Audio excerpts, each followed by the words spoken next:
আমাদেরকে মুক্তি দিতে পারবে? এ নিয়ে অনেক প্রশ্ন উঠছে। সংবিধানে যার যার ধর্ম পালন করবার স্বাধীনতা সুযোগ থাকলেও কেন মুসলমান ধর্মের প্রতি বা মুসলমান ধর্মের অনুভূতির প্রতিও অনেক প্রশ্ন উঠছে আমাদের মাঝে, সেটা নিয়েও অনেক কথা উঠছে। সে কেন হচ্ছে এইসব অশান্তি, কাদের ইন্ধনে দেশে সাম্প্রদায়িকতাকে উস্কে দেওয়া হচ্ছে? আরো অনেক প্রশ্নের উদ্বেগ জনমনে সঞ্চারিত হয়েছে সাম্প্রতিককালে। সকল প্রশ্নের উত্তর আজকে আমরা খুঁজে পাবো এই দুজন জ্ঞানী ও বুদ্ধিজীবী, যাদের অবস্থান সম্পূর্ণ দুই মেরুতে। চলুন পরিচয় করে দিচ্ছি। আপনারা এই দুজনকে ডেফিনেটলি চেনেন, জানেন। তারা দুজনই বিখ্যাত ব্যক্তিত্ব বাংলাদেশের। তারপর আমি বলছি যে আমার সাথে প্রথমে রয়েছেন প্রখ্যাত ব্যক্তিত্ব জনাব শাহরিয়ার কবির, মানবাধিকার কর্মী, লেখক এবং সাংবাদিক। এবং আপনারা অনেকে জানেন না হয়তো, তিনি প্রায় 70টি বই লিখেছেন বিভিন্ন বিষয়ের উপরে। একজন নামকরা লেখক বটে, আমি ওনার ব্যাপক ভক্ত। বিশেষ করে তাকে আমরা ঘাতক দালাল নির্মূল কমিটির অন্যতম রক্ষক হিসেবেও জানি। এরপরেই রয়েছেন প্রখ্যাত আলেম ও ইসলামিক চিন্তাবিদ, সম্মানিত পীর সাহেব জৈনপুরী, জনাব ডক্টর এনায়েতুল্লাহ আব্বাসী সাহেব। দর্শক, অনুষ্ঠানটি একযোগে প্রচারিত হচ্ছে face the people Facebook page এবং ইউটিউব চ্যানেলে। আপনারা অবশ্যই ফেস দ্য পিপলের যে পেজ রয়েছে এবং ইউটিউব চ্যানেল রয়েছে সেখানে সাবস্ক্রাইব করবেন এবং আমাদের এই পেজটিকে অবশ্যই ফলো করবেন এবং লাইক করবেন, তাহলে অন্যান্য অনুষ্ঠানগুলো দেখতে পারবেন। আপনারা যদি এই দুজন অতিথিকে কোনো ধরনের প্রশ্ন করতে চান, অবশ্যই কমেন্ট বক্সে লিখতে পারেন। সেখান থেকে আমি কয়েকজনের প্রশ্নকে নেওয়ার চেষ্টা করব। আর অবশ্যই শেয়ার করবেন। এই অনুষ্ঠানটি লাখো মানুষ দেখবে, সারা পৃথিবী জুড়ে দেখবে। এবং আমি চাই আজকের এই তথ্যগুলি, এই যে বিষয়বস্তুর উপর আলাপ করব, সেগুলো মানুষ জানুক এবং মানুষ অবহিত হোক। আমি প্রথমে শুরু করতে চাই জনাব শাহরিয়ার কবির মহোদয়, আপনাকে দিয়ে। আপনি শুনতে পাচ্ছেন নিশ্চয় আমাকে? আমি শুনতে পাচ্ছি, আপনার কথা কেটে কেটে যাচ্ছে, তবু বলুন। আমি শুনতে পাচ্ছি। আমার কথা কি শোনা যাচ্ছে? আপনাকে আমি ক্লিয়ার শুনতে পাচ্ছি। জনাব শাহরিয়ার কবির, আমি আপনাকে দিয়ে শুরু করতে যাচ্ছি, আজকের এই অনুষ্ঠানের সূত্রপাত করতে যাচ্ছি আপনাকে দিয়ে। আমি আপনার কাছে ধর্মীয় বিষয় নিয়ে একটি প্রশ্ন করতে চাই যে ধর্মের কোন কোন বিষয়গুলোকে, বিশেষ করে মুসলমান ধর্মের কোন বিষয়গুলোকে আপনি মনে করেন যে স্বাভাবিক জীবন ব্যবস্থার সাথে সাংঘর্ষিক, এবং কেন সেটা মনে করছেন? আপনার কাছে এই প্রশ্নটা দিয়ে আমি শুরু করতে চাই, জনাব শাহরিয়ার কবির। প্রশ্নটা হচ্ছে ধর্ম নিয়ে নয়। ধর্ম আপনি ইসলাম ধর্ম বলুন, খ্রিস্টান ধর্ম, ইহুদি ধর্ম, হিন্দু ধর্ম বা যে কোনো ধর্মই বলুন না কেন, ধর্ম যদি ধর্মের জায়গায় থাকে, আধ্যাত্মিকতার জায়গায় থাকে, এইটা নিয়ে আমাদের সভ্যতার, বিজ্ঞানের, রাষ্ট্র পরিচালনার কোনোই বিবাদ বিসংবাদ থাকতে পারে না। ধর্মকে যখনই আপনি রাজনীতিতে টেনে আনবেন, ধর্মের রাজনৈতিক ব্যাখ্যা দেবেন, তখনই ধর্মকে নিয়ে বিড়ম্বনা শুরু হয়, যেটা আমরা উপমহাদেশে জামাত ইসলামের প্রতিষ্ঠার পর থেকে দেখি। আবুল আলা মওদুদি এই যে পলিটিক্যাল ইসলাম বা রাজনৈতিক ইসলামের কনসেপ্টটা, এটা কিন্তু আদর্শগতভাবে এই উপমহাদেশে প্রচলন করেছেন জামাতের প্রতিষ্ঠাতা আবুল আলা মওদুদি। আর এটা ঠিক মওদুদির নিজস্ব মতবাদ নয়, এটা মিশরের হাসান আল বান্নার কাছ থেকে তিনি ধার করেছিলেন। একই সময়ে হাসান আল বান্না 1928 সালে মুসলিম ব্রাদারহুড বা ইখওয়ানুল মুসলিমিন প্রতিষ্ঠা করলেন মিশরে, আর মওদুদি 1941 সালে প্রতিষ্ঠা করলেন জামাত ইসলামী হিন্দ। এবং তখন তিনি রাজনৈতিক কারণে ব্রিটিশদের কাছ থেকে টাকা নিয়েছেন, ব্রিটিশদের সমর্থন করেছেন এবং স্বাধীনতা সংগ্রামের বিরোধিতা করেছেন, ব্রিটিশ বিরোধী স্বাধীনতা সংগ্রামের। এবং তার এই বক্তব্য ছিল যে মুসলমানরা যেখানে ধর্ম প্রচার করতে পারবে সেটাই তার দেশ, নিজস্ব মাতৃভূমি পিতৃভূমির কোনো কনসেপ্ট ইসলামে নেই। এবং তার তাফসিরুল কোরআনের যে তাফসির, সেটা বহু ঘন্টায় সেটা বেরিয়েছে। এবং সেইগুলো হচ্ছে আজকে যেটা হচ্ছে, এটা শুধু আজকের না, পরবর্তীকালে আমরা দেখেছি 52 সাল থেকে শুরু করে এই 71 মুক্তিযুদ্ধ পর্যন্ত ধর্মের নামে হত্যা বলুন, সন্ত্রাস বলুন, নারী নির্যাতন বা মানবতা বিরোধী যে কোনো অপরাধকে মওদুদির ইসলাম যেটা বলি, ইসলামের যে বিকৃত ব্যাখ্যা তিনি দিয়েছেন, তিনি এগুলোকে বৈধতা দিয়েছেন। 71-এ 30 লক্ষ গণহত্যাকে তিনি বলেছেন না, এরা সব হচ্ছে, যাদেরকে মারা হচ্ছে এরা সব কাফের। মুক্তিযোদ্ধাদের বলেছেন হিন্দুদের, এদের, ভারতের এদের দুষ্কৃতকারী, ইসলামের দুশ্মন, পাকিস্তানের দুশ্মন, এদের হত্যা করা বৈধ। নারীদেরকে, আমাদের বাঙালি নারীদেরকে বলেছেন গনিমতের মাল, এদেরকে ভোগ করা যাবে। এইভাবে তিনি 71-এ গণহত্যা এবং নারীর ধর্ষণকে যেভাবে বৈধতা দিয়েছেন, এবং এই কারণে বঙ্গবন্ধু 72-এর সংবিধানে যখন রাষ্ট্রের 4 মূলনীতি পাকিস্তানের মোহাম্মদ আলী জিন্নাহর সাম্প্রদায়িক দ্বিজাতি তত্ত্বকে কবর দিয়ে যখন আমাদের সংবিধানটি পাশ করলেন, সেখানে রাষ্ট্রের 4 মূলনীতি হিসেবে ধর্মনিরপেক্ষতা ছিল, অসাম্প্রদায়িক বাঙালি জাতীয়তাবাদ ছিল, কিন্তু এটা গ্যারান্টি ক্লজ হিসেবে তিনি বাংলাদেশে ধর্মের নামে রাজনীতি নিষিদ্ধ করেছিলেন। এবং তিনি ব্যাখ্যা দিয়ে বলেছিলেন যে পাকিস্তানের 24 বছরের শাসন শোষণ পীড়ন এগুলো সব ইসলামের দোহাই দিয়ে ধর্মের নামে এগুলো করা হয়েছে, ৭১ গণহত্যা এগুলো সবই ধর্মের নামে করা হয়েছে। তিনি বলেছেন ধর্ম অত্যন্ত পবিত্র বিষয়, ধর্মের নামে বাংলাদেশে যাতে আর কোনো এই ধরনের সন্ত্রাস, হত্যা, হিংসা, বিদ্বেষ, বিভাজন এটা না থাকে সেজন্য ধর্মকে রাজনীতি থেকে এবং রাষ্ট্র থেকে পৃথক রাখতে হবে। এটাই ছিল বঙ্গবন্ধু ধর্মনিরপেক্ষতার বোধ। এবং কেন তিনি ধর্মের নামে রাজনীতি নিষিদ্ধ করেছেন সেটা তিনি তার সেদিনের ভাষণে ৪ নভেম্বর ১৯৭২ সালে ভাষণে সেটা তিনি পরিষ্কার করেছিলেন সংবিধানটি গ্রহণ করবার সময়। এবং এটাও বলেছিলেন এই সংবিধান লেখা হয়েছে ৩০ লক্ষ শহীদের রক্ত দিয়ে। এবং আমি চাই যে আগামী প্রজন্ম, পরবর্তী প্রজন্ম এই সংবিধানের মর্যাদা রক্ষা করবে, রাষ্ট্রের সার্বভৌমত্বকে রক্ষা করবে। কিন্তু দুর্ভাগ্যের বিষয় হলো যে বঙ্গবন্ধুকে নৃশংসভাবে হত্যা করা হলো ৭৫-এ। কেন হত্যা করা? কারণ বঙ্গবন্ধুকে হত্যা না করলে ওই যে পাকিস্তানের সাম্প্রদায়িক মৌলবাদী রাজনীতি তাকে বাংলাদেশে ফিরিয়ে আনা যেত না। বঙ্গবন্ধুকে হত্যা না করলে তিনি যুদ্ধাপরাধীদের বিচার শুরু করেছিলেন সেটা বন্ধ করা যেত না। বঙ্গবন্ধুকে হত্যা না করলে ৭১-এর পরাজয়ের প্রতিশোধ নেওয়া যেত না। সেই ৭১-এর পরাজিত শক্তি সাম্প্রদায়িক মৌলবাদী অপশক্তি বঙ্গবন্ধুকে হত্যার জন্য দায়ী। এবং তারপরে আমরা দেখলাম সংবিধান থেকে মুক্তিযুদ্ধের ইতিহাস চেতনা, অসাম্প্রদায়িক মূল্যবোধগুলো সব মুছে ফেলা হলো। এটা তথাকথিত ইসলামীকরণ বা পাকিস্তানিকরণ করা হলো আমাদের সমাজ এবং রাজনীতির। ৭৫-এর পর থেকে এই ধারাটি চলছে এবং আমাদের ইতিহাসের সবচেয়ে বড় দুর্ভাগ্য যে বেশিরভাগ সময় এই দেশটা শাসন করেছে পাকিস্তানপন্থী স্বাধীনতা বিরোধী মৌলবাদী সাম্প্রদায়িক অপশক্তি প্রত্যক্ষ বা পরোক্ষভাবে। এবং সেই সময় আমরা দেখেছি আমাদের মুক্তিযুদ্ধের চেতনাকে নয়, ইতিহাস মুছে ফেলার চেষ্টা রয়েছে। জাতির জনতার অবমাননা তো বাদ দিন, মুক্তিযোদ্ধাদেরকে মুক্তিযোদ্ধা পরিচয় দিতে তারা লজ্জা পেত। রাজাকার আলবদররা সেখানে মন্ত্রী হচ্ছে, ৩০ লক্ষ শহীদের রক্ত ভেজা পতাকা তাদের গাড়িতে করে তারা দিয়ে ঘুরে বেরিয়েছে। এমন একটা অবস্থা তো ছিল।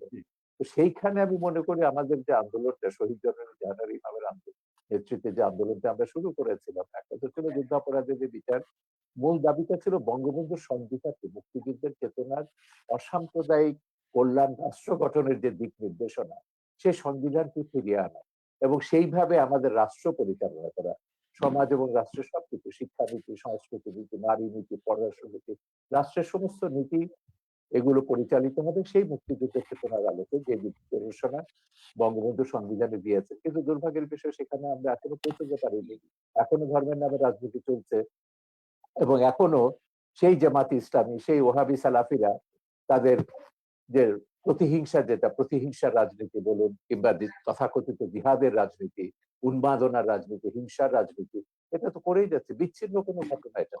বাংলাদেশে আপনি আমাদের বর্তমান যে চলমান আলেম সমাজের যে দৃষ্টিভঙ্গি সেটাকে আপনি কিভাবে বিচার করছেন? এক কথা যদি বলেন তাহলে এরপরে আমি যাচ্ছি। আমি আমি এদেরকে মোটেই আলেম সমাজ বলবো না। এরা হচ্ছে ইসলামের নামে তারা রাজনীতি করছে।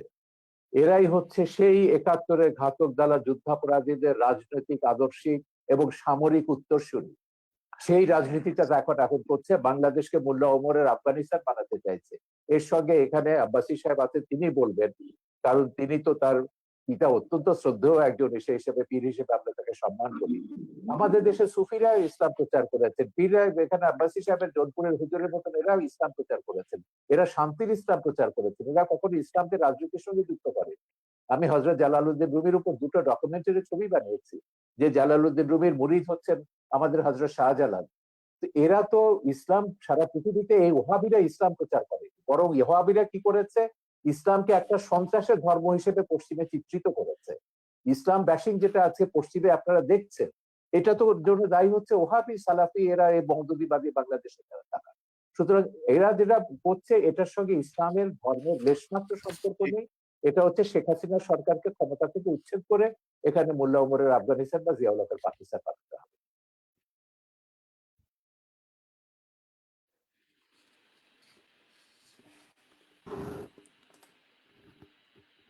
আমি কি ক্লিয়ার করতে পেরেছি আমার বক্তব্য?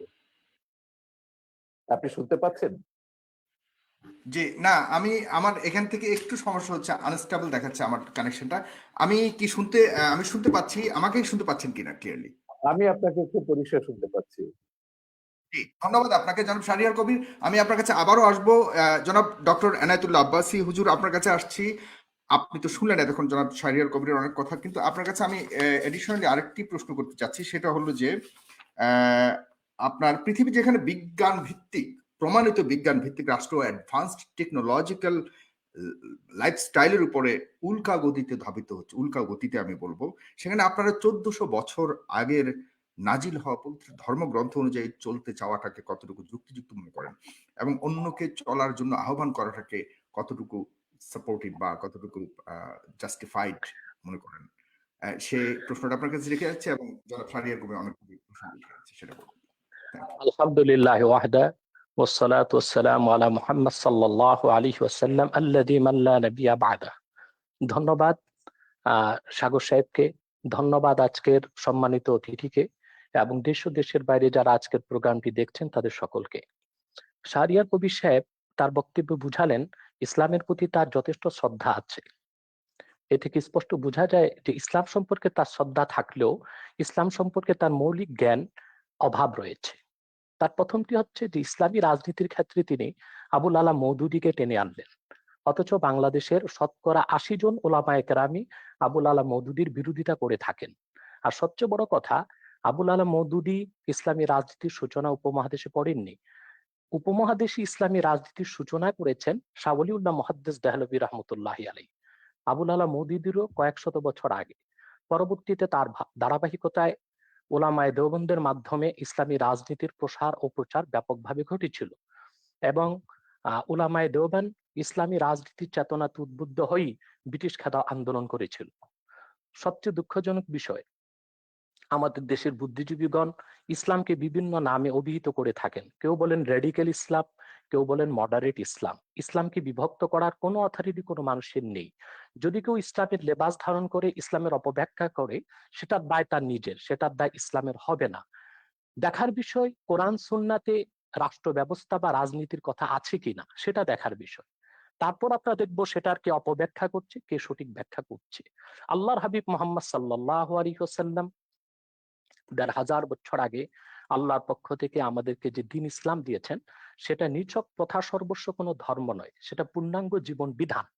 এবং সেই জীবন বিধানের মধ্যে আল্লাহ রাসূল সাল্লাল্লাহু আলাইহি সাল্লাম মুসলিম জীবন কি রকম হবে, তার ব্যক্তি জীবন, তার সমাজ জীবন, তার রাষ্ট্রীয় জীবন কি রকম হবে, তার সুস্পষ্ট ব্যাখ্যা আল্লাহর পক্ষ থেকে দিয়েছেন। কোরআন কারীমের মধ্যে আল্লাহ পাক স্পষ্ট বলেছেন, وعد الله الذين آمنوا منكم وعملوا الصالحات ليستخلفنهم في الأرض كما استخلف الذين من قبلهم وليمكنن لهم دينهم الذي ارتضى لهم। সুস্পষ্টভাবে আয়াতে সকল মুফাসসির একমত, আল্লাহ পাক মুসলিম স্টেটে খেলাফত প্রতিষ্ঠার কথা বলেছেন। যারা ইমানদার, ন্যাক আমল করবে, আল্লাহ পাক তাদের সাথে ওয়াদাবদ্ধ। তারা যদি ইমানের উপর অটল অবিচল থাকে, ন্যাক আমল করে, আল্লাহ পাক তাদেরকে খেলাফতের দায়িত্ব দিবেন।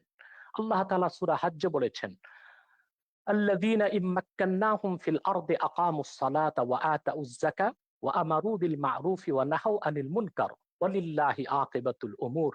যদি আমি মুহাম্মদ সাল্লাল্লাহু আলাইহি সাল্লামের ঈমানদার উম্মতকে রাষ্ট্র ক্ষমতা দান করি, তারা রাষ্ট্রীয়ভাবে তারা নামাজ কায়েম করবে, যাকাত আদায় করবে, সৎ কাজে আদেশ করবে, অসৎ কাজে বাধা দিবে। এটা সুস্পষ্টভাবে ইসলামী রাষ্ট্র ব্যবস্থা ও রাজনীতির কথাই বলা হয়েছে কোরআন কারীমে।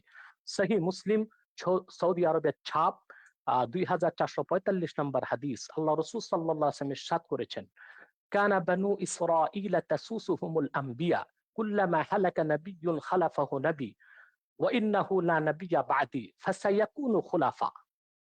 বনী ইসরাইলের নবীগণ রাজনৈতিক নেতৃত্ব দিতেন।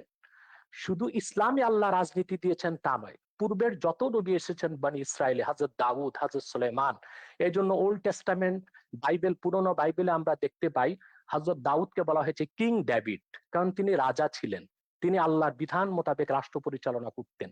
বনী ইসরায়েলের নবীগণ রাজনৈতিক নেতৃত্ব দিতেন। যখন একজন নবী ইন্তেকাল করতেন, আরেকজন নবী সেই দায়িত্ব নিত। আল্লাহ রাসূল সাল্লাল্লাহু আলাইহি ওয়াসাল্লাম বলেছেন, কিন্তু আমি মুহাম্মদ সাল্লাল্লাহু আলাইহি সাল্লাম আল্লাহর সর্বশেষ নবী ও রাসূল, আমার পরে কোনো নবী নাই, কিয়ামত পর্যন্ত কোনো নবী আসবে না।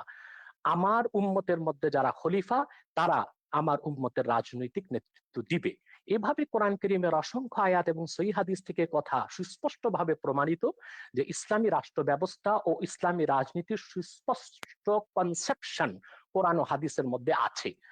এবং দ্বিতীয় যে কথাটি সম্মানিত অতিথি ভুল বলেছেন তা হলো মওদুদি কি করেছে না করেছে এদেশের মূল ধারার ওলামায়ে কেরাম তার সাথে মোটেও একমত নয়, মোটেও তাদের কোনো সম্পর্ক নেই। কিন্তু বরং মওদুদিকে ফলো এদেশে করে অনেক অনেক বিশাল জনগোষ্ঠী রয়েছে, এটাও তো সত্য। জি জি সেটাও আছে, সেটা আমি ওনার প্রসঙ্গটার জবাব দিচ্ছি আগে আগে ওনার প্রসঙ্গটার জবাব দিচ্ছি। তার মানে এই নয় যে বাংলাদেশে যারা ইসলামী রাজনীতি করেন, ইসলামী আন্দোলন করছেন, ইসলামী শাসন ব্যবস্থা কায়েম করতে চাচ্ছেন তারা মওদুদির অনুসারী। বিষয়টা নির্জলা মিথ্যা ছাড়া আর কিছুই নয়, কিংবা তথ্য এবং সন্ত্রাস মওদুদির ছাড়া আর অনুসারী কিছুই নয়। হওয়াটাও কি একদম ইসলাম বিরোধী কিনা সেটাও আপনি কিভাবে দেখেন? দেখুন, আমি সহ ওলামায়ে কেরাম এবং বাংলাদেশে যারা পীরে মুরিদের সাথে সম্পর্কিত, আমাদের সাথে আবুল আলা মওদুদির আকীদাগত যথেষ্ট পার্থক্য আছে। এখন মওদুদির অনুসারী যারা, বিষয়টা তাদেরকেই প্রশ্ন করা উচিত। আমাদের সাথে তো তাদের যথেষ্ট আকীদাগত এবং মুসলমানের মধ্যে এত তরিকাগত অনুসারী থাকবে কেন হুজুর? জি এত হ্যাঁ, বিভক্ত থাকবে কেন? সেটা মুসলমানের পরে মধ্যে উত্তর দিচ্ছি। আমি আমি আমি উত্তরটা শেষ করছি। তাহলে আমাদের উপমহাদেশে ইসলামী রাজনীতির সূচনা করেছেন শাওলিউল্লাহ মুহাদ্দিস দেহলভী রহমতুল্লাহ, পরবর্তীতে তার উত্তরসূরি সৈয়দ আহমদ বেরেলী রহমতুল্লাহ, যিনি ব্রিটিশ খেলাফত আন্দোলনের নেতৃত্ব দিয়েছেন, পরবর্তীতে মাহমুদুল হাসান দেওবন্দি রহমতুল্লাহ। তাদের মাধ্যমে মূলত ওলামায়ে উলামায়ে আহলে সুন্নাত ওয়াল জামাত, উলামায়ে আহলে হক রাজনীতির উত্তরসূরি হয়েছে বাংলাদেশে, এবং ইসলামী খেলাফত রাজনীতি প্রতিষ্ঠার কাজ তারা করে যাচ্ছেন। দ্বিতীয় যে বিষয়টি হচ্ছে যে আহ, আমরা জবাব দিলাম যে এটা কোনো ব্যক্তির আবিষ্কৃত নয়, ইসলামী রাজনীতি এটা কোরআন সুন্নাহরই মত।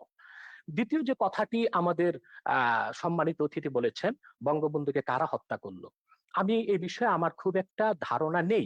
তবে আমি একটু প্রশ্ন করবো ওনাকে যে স্বাধীনতার স্থপতি বঙ্গবন্ধু শেখ মুজিবুর রহমান, তিনি বাংলাদেশে যখন একটি দেশ স্বাধীন করলেন, এদেশের মানুষকে স্বাধীন একটি রাষ্ট্র উপহার দিলেন, তখন ৭২ থেকে ৭৫ পর্যন্ত বঙ্গবন্ধুর পর্বতসম সুনাম সুখ্যাতির উপর কারা আঘাত করেছিল? তারাও কি রাজাকার ছিল? তারাও কি আলবদর ছিল? কারা বঙ্গবন্ধুর চামড়া দিয়ে ডুগডুগি বাজাবার কথা বলেছিল?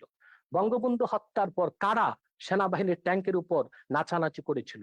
তাদেরকে আমরা বাংলাদেশে মন্ত্রিত্ব দিয়েছি, তাদেরকে আমরা রাজনৈতিক ক্ষমতার ভাগ দিয়েছি, এবং বঙ্গবন্ধুকে যারা হত্যা করেছে তাদেরকে আমরা সুযোগ সুবিধা দিয়েছি। হতে পারে আলবদর, রাজাকার বা বিদেশি শক্তির ইন্ধন ছিল বঙ্গবন্ধু হত্যায়, কিন্তু যারা বাংলাদেশে খুব বেশি ধর্মনিরপেক্ষতার কথা বলে, বাংলাদেশকে একটি ডি ইসলামাইজেশন, ইসলাম মুক্ত একটি বাংলাদেশ গঠন করতে চায়, তারাও প্রত্যক্ষ এবং পরোক্ষভাবে বঙ্গবন্ধু হত্যায় জড়িত ছিল। কেননা বঙ্গবন্ধু ছিলেন খুবই ধার্মিক একজন ব্যক্তি, ইসলামের মূল নীতিতে তার ছিল যথেষ্ট বিশ্বাস, অগাধ বিশ্বাস।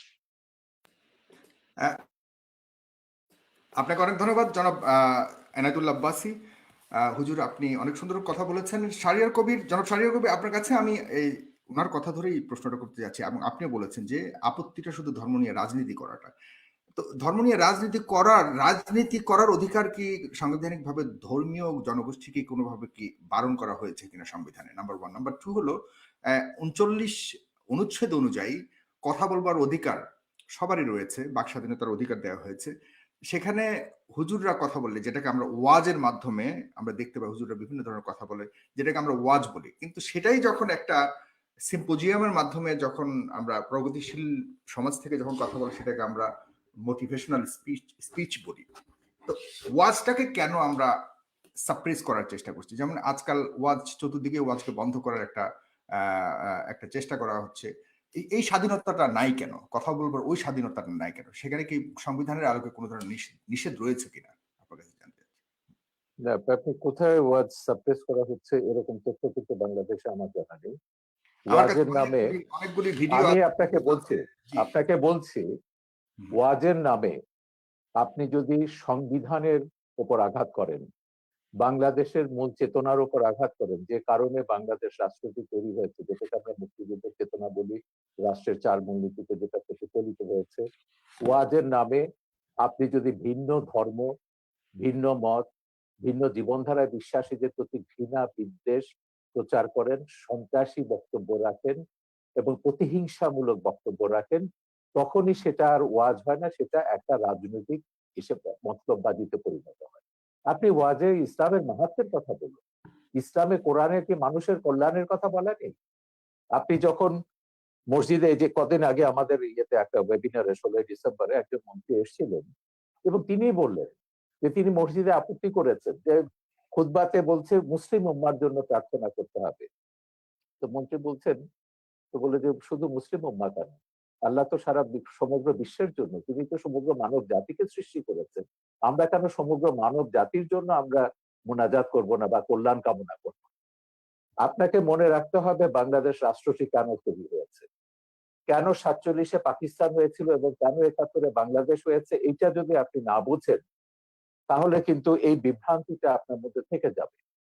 পরিষ্কার কথা, মোহাম্মদ আলী জিন্নাহ পরিষ্কার ভাবে বলেছিলেন ভারতবর্ষে মুসলমানরা একটা আলাদা জাতি এবং এদের আলাদা একটা ভূখণ্ড দরকার, এবং সেই ভূখণ্ডটি পাকিস্তান হবে। পাকিস্তান নামকরণও করা হয়েছিল এবং সেভাবে ব্রিটিশরা ষড়যন্ত্র করেই হোক, জিন্নাহর কথা মতোই হোক, ভারতবর্ষকে দুভাগ করে পাকিস্তান এবং ভারত দুটো রাষ্ট্র বানিয়েছে।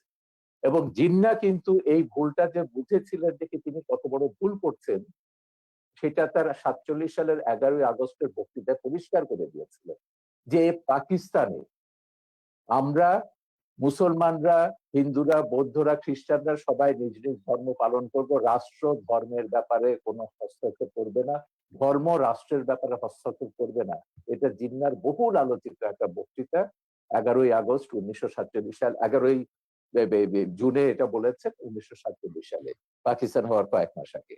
কিন্তু তখন এই মওদুদি এবং অন্য ইসলামপন্থীরা তারা বললেন যে কি না, পাকিস্তান হয়েছে ইসলামী ব্যবস্থার জন্য, এবং তারা সেখানে ইসলামী শাসন ব্যবস্থা 1900 মৃত্যুর পরে, জিন্নাহ মৃত্যুর পর তারা অবজেক্টিভ রেজলিউশন যেটা পাশ করলেন সেটা বললেন যে পাকিস্তান হবে একটা ইসলামী হুকুমত। এবং 56 সালে 56 সালে তাদের যে সংবিধান হলো সেখানে বলা হয়েছে Pakistan will be Islamic Republic. এখন এই ইসলামিক রিপাবলিকটি কি করেছে, ভাষা আন্দোলন থেকে শুরু করে 71 পর্যন্ত, মুক্তিযুদ্ধ কিন্তু পর্যন্ত ব্রিটিশরাই তো আমাদের যাবতীয় ইসলামের ধর্মীয় ভিত্তিতে ওই দেশটাকে বিভক্ত করেছিল জনাব শাহরিয়ার কবির। হ্যাঁ হ্যাঁ ব্রিটিশরা তৎকালীন ধর্মের সময়ে নামে। অনেক সাহেব, সভ্য জাতি। সাগর আমাকে সাহেব, শেষ করতে দিন আব্বাসী সাহেব, আমার বক্তব্য শেষ হলে আপনি বলুন, আপনার বক্তব্যের মাঝখানে আমি কোনো কথা বলি না। ব্যাপারটা হচ্ছে যে ব্রিটিশরাই করুক, জিন্নাহর পলিসি অনুযায়ী হোক, ব্রিটিশদের মতবাদের জন্য হোক, ভারত বিখণ্ডিত হয়েছে ধর্মের নামে, যে হিন্দুরা আলাদা একটা ধর্ম, এবং ইসলাম ব্রিটিশরা, আলাদা আমি একটা সরি, ধর্ম। আমি জাস্ট আপনাকে সাপ্লিমেন্ট করছি, আপনি আপনি অবশ্যই বলবেন। আমি জাস্ট আপনাকে, শুধুমাত্র ভারত বিভক্ত নয়, ব্রিটিশরা আরো অন্যান্য যতগুলি রাষ্ট্র রয়েছে বহু পৃথিবীতে দেশ তারা তাদের যখন, সমস্ত কলোনি হ্যাঁ, বিভক্ত করেছে ধর্মীয় তাদের আলোকেই কিন্তু মতলবে। বিভক্ত করেছে। না জি না, জি। আমি ভারতবর্ষের মধ্যে কনসিডার করছি, আমি গোটা ব্রিটিশ কলোনি নিয়ে আমি কথা বলছি না। ওদের তো 67টা দেশে তারা এইভাবে বদমাইশি করেছে। ভারতবর্ষকে তারা ধর্মের নামে ভাগ করেছে এবং বলেছে মুসলমানরা পাকিস্তান এবং ভারতে, হিন্দুরা এসে থাকবে ভারতে। তখন কিন্তু মুসলিম জাতীয়তাবাদী নেতারা আবুল কালাম আজাদ থেকে শুরু করে বদরুদ্দিন তায়েবজি এবং এরা অনেকে আপত্তি করেছিল। ওরা বলছেন এটা একটা অ্যাবসার্ড আইডিয়া। অ্যাবসার্ড কেন বলছেন, যে পাকিস্তানে যতই মুসলমানদের জন্য হোক না কেন সেখানে হিন্দুরা আছে, হিন্দুদের সবাই এখানে আসতে পারবে না, ভারতের সব মুসলমান পাকিস্তানে যেতে পারবে না। এবং সেই বাস্তবতাটা আমরা দেখেছি, 10 লাখ মানুষকে হত্যা করা হলো বা প্রাণ বলি দেওয়া হলো, কিন্তু বিভক্ত হলো। এখানেও হিন্দু, খ্রিস্টান, বৌদ্ধ রয়ে গেছে। ভারতেও এখন তো দ্বিতীয় বৃহত্তম সংখ্যক মুসলিমের আবাস হচ্ছে ভারত। এই যে জিন্নাহদের জাতিতত্ত্বের অসারতা, এটা হচ্ছে একটা কারণ, একটা প্রমাণ। আর দ্বিতীয়টা তো বঙ্গবন্ধুর, আমি 4 নভেম্বরের ভাষণের কথাটি বারবার উল্লেখ করছি এই কারণে, সেখানে তিনি ব্যাখ্যা করেছেন কেন বাংলাদেশ আমরা সৃষ্টি করেছি। পাকিস্তানে 24 বছরের শাসন, শোষণ, পীড়ন, নিপীড়ন, 71-এর গণহত্যা, মানবতা বিরোধী অপরাধ, সবকিছুকে তারা ইসলামের নামে জায়েজ করতে চেয়েছিল। ভাষা আন্দোলন যারা করেছে তাদের বলেছে ইসলামের দুশমন, পাকিস্তানের দুশমন। এইভাবে এই আন্দোলনগুলো, সংগ্রামগুলোকে দমন করেছে, রাজনৈতিক হোক, সাংস্কৃতিক হোক, সামাজিক হোক, সবগুলোকে দমন করেছে ইসলামের নামে। এবং সেই জন্য বঙ্গবন্ধু তার ওই ভাষণে পরিষ্কারভাবে বলেছিলেন ধর্মের পবিত্রতা রক্ষার জন্য ধর্মকে রাখতে হবে ধর্মের জায়গায়, রাজনীতিকে রাখতে হবে রাজনীতির জায়গায়, রাজনীতির সঙ্গে ধর্মকে মেলানো যাবে না। এই কারণে বাংলাদেশ রাষ্ট্রটি তৈরি হয়েছে, সৃষ্টি হয়েছে 30 লক্ষ শহীদের রক্তের বিনিময়। আপনি সেই ইতিহাস এখন উল্টে দিতে পারেন না। এখন আপনি বলতে পারেন না যে না, বাংলাদেশ হয়েছে ইসলামী হুকুমত কায়েমের জন্য, বাংলাদেশে এগুলো সেকুলারিজম থাকবে না, বঙ্গবন্ধুর আদর্শ থাকবে না, মুক্তিযুদ্ধ থাকবে না, যে সেই এরা ব্যাপারগুলো জামাতিরা যে কথা। সংবিধানে কেন কম্প্রাইজ করা হচ্ছে না, নাম্বার ওয়ান। সাম্প্রদায়িকতা কেন? আপনার তো সংবিধানে 4 মূলনীতি তো ফিরিয়ে আনা হয়েছে। এখন রাষ্ট্রধর্ম নিয়ে সেখানে সুপ্রিম কোর্টে এটা মামলা বিচারাধীন আছে, সুপ্রিম কোর্টের আপিল বিভাগে মামলাটি রয়েছে, কারণ সুপ্রিম কোর্টের রাষ্ট্রধর্ম ইসলামের যেটা এটা হচ্ছে আমাদের সংবিধানের আর্টিকেল 12 এর সঙ্গে সাংঘর্ষিক। আর্টিকেল 12 বলছে রাষ্ট্র বিশেষ কোনো ধর্মকে পৃষ্ঠপোষকতা করবে না, কিন্তু রাষ্ট্রধর্ম ইসলাম বলে আপনি একটা বিশেষ ধর্মকে পৃষ্ঠপোষকতা করছেন। এটা বাংলাদেশের সংবিধান বিরোধী। যতক্ষণ পর্যন্ত আপনি খিলাফত না কায়েম করে এই সংবিধানটি পুরোপুরি বাতিল করে দেবেন, ততক্ষণ পর্যন্ত বাংলাদেশে থাকতে হলে বাংলাদেশের সংবিধান মেনে আপনাকে থাকতে হবে এবং সংবিধানের মর্যাদা রক্ষা করতে হবে, এবং অবশ্যই। সংবিধানের মূলনীতি এটার বিরুদ্ধে আপনি কোনো কথা বলতে পারেন না। বলা হবে সেটা হচ্ছে 30 লক্ষ শহীদের রক্তের সঙ্গে বেইমানি করা। আপনাকে অনেক ধন্যবাদ, খুব সুন্দর কথা বলেছেন। ডেফিনেটলি আপনি যদি বাংলাদেশের নাগরিক হয়ে থাকেন জনাব আব্বাসী, আপনাকে অবশ্যই সংবিধান যতক্ষণ না পর্যন্ত পরিবর্তিত না হবে ততক্ষণ পর্যন্ত আপনাকে সংবিধানকে মানতেই হবে, এটাই হলো একজন নাগরিক হিসেবে আপনার কর্তব্য। কিন্তু তবুও সেখানে কিছু কিছু যেটা জনাব শাহরিয়ার কবির উঠে এনেছেন যে আপনারা হুকুমত কায়েম করার জন্য যে ইয়ে করছেন, সেটা কিভাবে সম্ভব? আপনারা হুকুমত কায়েম করলেও বা আপনাদের ভিত্তিটা কি হবে, আপনাদের স্টাইলটা কি হবে পরিচালনার, সেই ব্যাপারেও আমরা আপনার কাছে জানবো একটু। তবে এর আগে যেটা বলেছেন শাহরিয়ার কবির, এটা আমারও একটা প্রশ্ন, যে আপনারা যখন দোয়া চান শুধুমাত্র মুসলিম উম্মার জন্য কেন দোয়া চান, কেন সমগ্র জাতির জন্য দোয়া চান না? কারণ আল্লাহর তৈরি সব জাতি, আই মিন পুরো বিশ্ব, তাহলে কেন অন্যরা বঞ্চিত হবে আপনাদের দোয়ার থেকে, এটাও আপনি বলবেন। পাশাপাশি আপনি ভাস্কর্য নিয়ে যে বাঘা যতীনের ভাস্কর্য ভাঙা হয়েছে, সেখানেও ইঙ্গিত করা হচ্ছে যারা আপনার মুসলমান ধর্মাবলম্বী তাদেরকে ইঙ্গিত করা হচ্ছে। এবং জনাব শাহরিয়ার কবি, আপনার কাছে আমি এই প্রশ্নটা করে যাচ্ছি, ভাস্কর্য নিয়ে যে ইস্যুটা ইয়ে হয়েছে, আপনি অবশ্যই পরবর্তী সময় আপনি বলবেন। সেখানে আবার দেখা যাচ্ছে যে আওয়ামী সমর্থিত কয়েকজন আওয়ামী নেতাকেও গ্রেফতার করা হয়েছে সন্দেহজনকভাবে। সেখানে আমরা বুঝতে পারছি অনেকে এটা বলতে চাচ্ছে যে শুধুমাত্র একটা প্রি প্ল্যান্ড একটা ঘটনা ঘটিয়ে এই আমাদের আলেম সমাজকে আপনার আটকানোর জন্য বা আলেম সমাজকে নিন্দা করানোর জন্য, আলেম সমাজকে দোষারোপ করার জন্য এই অপচেষ্টা করা হচ্ছে। এটাকে আপনি কিভাবে দেখেন? আমি ডক্টর এনায়েতুল্লাহ আব্বাসী আপনার কাছে যাচ্ছি। ধন্যবাদ সাগর সাহেব। প্রথম কথা হচ্ছে, আমাদের শাহরিয়ার কবির সাহেব যে কথা বলেছেন যে দেশ বিভক্তি নিয়ে প্রশ্ন এসেছে যে জিন্নাহ ভুল করেছিল ধর্মের ভিত্তিতে দেশ ভাগের তত্ত্ব দিয়ে। মূলত বাংলাদেশ স্বাধীনতার মূল সূচনা আমরা দেখতে পাই 2 নেশন থিওরি বা দ্বিজাতি তত্ত্ব। যে অংশে মুসলিম সংখ্যা বেশি সে দেশটি পাকিস্তান হবে, যে অংশে হিন্দু বেশি সে অংশটি হিন্দুস্তান হবে। জিন্নাহর রাজনীতিতে অনেক ভুল ত্রুটি ছিল, আর জিন্নাহ নিজেও একজন প্রকৃত মুসলিম ছিলেন না, অনেকটাই ওয়েস্টার্ন ধ্যান ধারণায় বিশ্বাসী ছিল জিন্নাহ। সে সময় ওলামায়ে কেরাম রাজনৈতিক প্রজ্ঞার কারণেই তাকে নেতৃত্বে এনেছিল। মূলত ইসলামের কোনো বিষয়ে ব্যাখ্যা দেবার কোনো অধিকার জিন্নাহর ছিল না। তো জিন্নাহর কোনো ভুল বক্তব্যকে আমরা সমর্থন করি না। ভাষা আন্দোলনে জিন্নাহ যে কাজ করেছিলেন সেটা ইসলামের পক্ষে কোনো কাজ করেনি। সব ভাষাই আল্লাহ তাআলা সৃষ্টি, অতএব বাংলা ভাষার বিরোধিতা করে জিন্নাহ চরম ভুল করেছিলেন। সে যাই হোক, দ্বিজাতি তত্ত্বের ভিত্তিতে দেশ ভাগ হয়েছে। বাংলাদেশে মুসলিম সংখ্যা বেশি ছিল বলে এটা পাকিস্তানের অংশ হয়েছে, এবং পাকিস্তানিদের জুলুম, নির্যাতন, নিপীড়নের কারণে বঙ্গবন্ধুর নেতৃত্বে 71 সালে বাংলাদেশ স্বাধীন হয়েছে। যদি এটা ভারতের অংশ হতো তাহলে ভারতে কোনোদিনও বাংলাদেশ স্বাধীন হতো বলে বিশ্বাস করা যায় না। আর যদি অখণ্ড ভারতের তত্ত্বে আমরা বিশ্বাস করি তাহলে সেক্ষেত্রে মুসলমান কতটুকু লাভবান হতো তা দেখতে হলে চাক্ষুষ আমরা ভারতকে দেখতে পাই। সেখানে দ্বিতীয় বৃহত্তম মুসলিম জাতি থাকার পরও সেখানে চাকরি বাকরিতে মুসলমান কোনো সুবিধা পাচ্ছে না। ভারতকে ধর্মনিরপেক্ষ রাষ্ট্র বলা হয়, কিন্তু তাদের ধর্মনিরপেক্ষতা হচ্ছে ওই যে কাজীর বলদ কিতাবে, বাস্তবে নেই সেই অবস্থা। ধর্মনিরপেক্ষতার নামে উগ্র হিন্দুত্ববাদকে তারা চাপিয়ে দিয়েছে।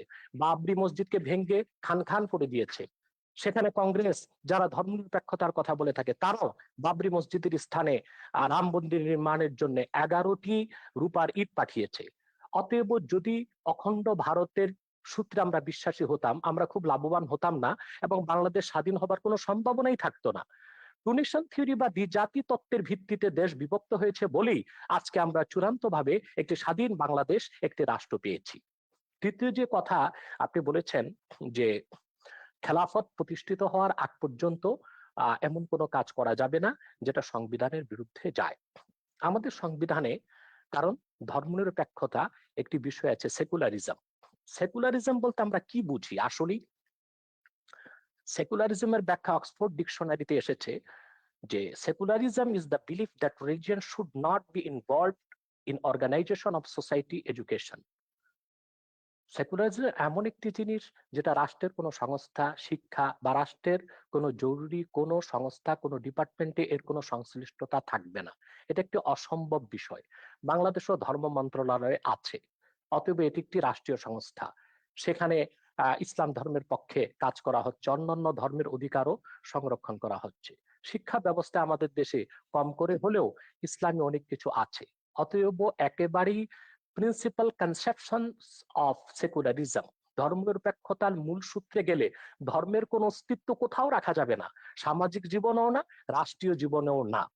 দ্বিতীয়ত, ধন্যবাদ শাহরিয়ার কবির সাহেবকে, যিনি খেলাফত ব্যবস্থাকে স্বীকার করেছেন। আলহামদুলিল্লাহ, খেলাফত প্রতিষ্ঠিত হবার আগ পর্যন্ত খেলাফত প্রতিষ্ঠার জন্য কাজ করা যাবে না, এটা গণতন্ত্রের কনসেপশনের সম্পূর্ণ বিপক্ষে যায়।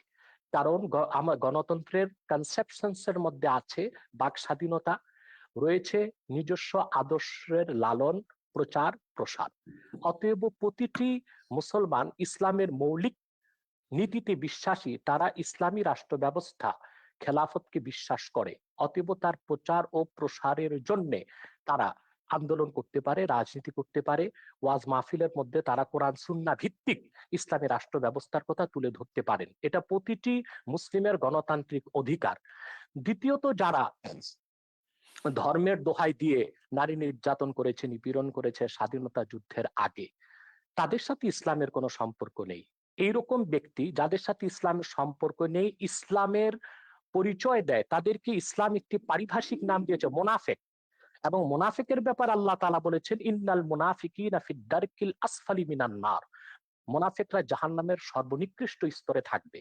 যাদের সাথে ইসলামের কোনো সম্পর্ক নেই কিন্তু ইসলামের পরিচয় দিচ্ছে, তারা মোনাফিক, তাদের দায় ইসলাম গ্রহণ করবে না। কিন্তু বড় দুঃখজনক, বঙ্গবন্ধু যে স্বপ্ন নিয়ে দেশ স্বাধীন করেছে, যে দেশটিতে নির্যাতন থাকবে না, নিপীড়ন থাকবে না, দুর্নীতি থাকবে না, সন্ত্রাস থাকবে না, সংখ্যালঘুদের উপর আঘাত করা হবে না, স্বাধীনতার পরে সে বাংলাদেশে আমরা দেখতে পেয়েছি অসংখ্য আহ আহ ধর্ষণ হচ্ছে। বাংলাদেশে এখন গণধর্ষণে পরিণত হয়ে গিয়েছে ধর্ষণ। তারপরে যারা বৈপ্লবিক সমাজতন্ত্রে বিশ্বাসী মাওবাদী, তারা বাংলাদেশে তাদের বৈপ্লবিক সমাজতন্ত্র প্রতিষ্ঠা করতে যে কত মানুষকে হত্যা করেছে সর্বহারা সমাজতান্ত্রিকরা, তার কোনো হিসাব মনে হয় গোয়েন্দা সংস্থার কাছেও নেই। সেটার দায়িত্ব সমাজতন্ত্রকে দেওয়া হয় না, সেটার দায়িত্ব গণতন্ত্রকে দেওয়া হয় না, সেটার দায়িত্ব সেকুলারিজমকে দেওয়া হয় না। তাহলে ইসলামের লেবাস ধারণ করে, ইসলামের নাম ব্যবহার করে যারা অন ইসলামিক কাজ করবে, সেটার দায় ইসলামের উপর আসবে কেন? সেজন্য ইসলামী রাষ্ট্র ব্যবস্থার বিরোধিতা করা হবে কেন? তৃতীয় যে বিষয়টি সম্মানিত অতিথি শাহরিয়ার কবির সাহেব বলেছেন, যে সংবিধানের বিরোধিতা করা যাবে না। জনগণের জন্য সংবিধান, সংবিধানের জন্য তো জনগণ নয়, জনগণের স্বার্থে বৃহৎ জনগোষ্ঠীর মতামতের ভিত্তিতে সংবিধান পরিবর্তন হতে পারে। যেমন আমাদের সংবিধানের মধ্যে মৌলিক অধিকার তৃতীয় ভাগের মধ্যে একটি কথা লেখা আছে, রাষ্ট্র ও গণজীবনের সর্বস্তরে নারী পুরুষের সমান অধিকার লাভ করবে। আমরা কি এটা করতে পেরেছি, বা এটা করা কি আদৌ সম্ভব হচ্ছে? যেখানে গণতন্ত্রের প্রসূতি বলা হয় যুক্তরাষ্ট্রকে, সে দেশটিও কি পেরেছে ধর্মনিরপেক্ষতার ভিত্তিতে সে দেশটিকে সাথে? মার্কিন যুক্তরাষ্ট্রের সংবিধানে লিখিত আছে কোন নন খ্রিস্টান যুক্তরাষ্ট্রের প্রেসিডেন্ট হতে পারবে না। এটা কি সাম্প্রদায়িকতা নয়? এটা কি ধর্মনিরপেক্ষতার মূলনীতির বিপক্ষে নয়? সে দেশের মধ্যে আরো সাংবিধানিক নিয়ম হচ্ছে, যুক্তরাষ্ট্রের প্রেসিডেন্ট যখন শপথ নেবেন বাইবেলে হাত রেখে শপথ নেবেন। এটি কি সাম্প্রদায়িকতার বিরোধী নয়? এবং এটা কি ধর্মনিরপেক্ষতার কনসেপশনের বিপক্ষে যায় না? ধর্মনিরপেক্ষতার যে তত্ত্ব পৃথিবীব্যাপী ছড়ানো হয়েছে, তার একমাত্র উদ্দেশ্য হচ্ছে ইসলামের রাজনৈতিক উত্থানকে ঠেকানো। যা আমরা দেখতে পাই পূর্বের একটি ভার্চুয়াল কনফারেন্স আমি বলেছিলাম, ডক্টর হ্যান্টিংটনের দ্য ক্ল্যাশ অফ সিভিলাইজেশনে যে কথাটি স্পষ্ট হয়ে গিয়েছে, সে সেখানে লিখেছে 57টি মুসলিম রাষ্ট্রের রাজনৈতিক ইসলামী রাজনীতির উত্থানকে ঠেকাতে হলে ধর্মনিরপেক্ষতাকে চাপিয়ে দিতে হবে। জি,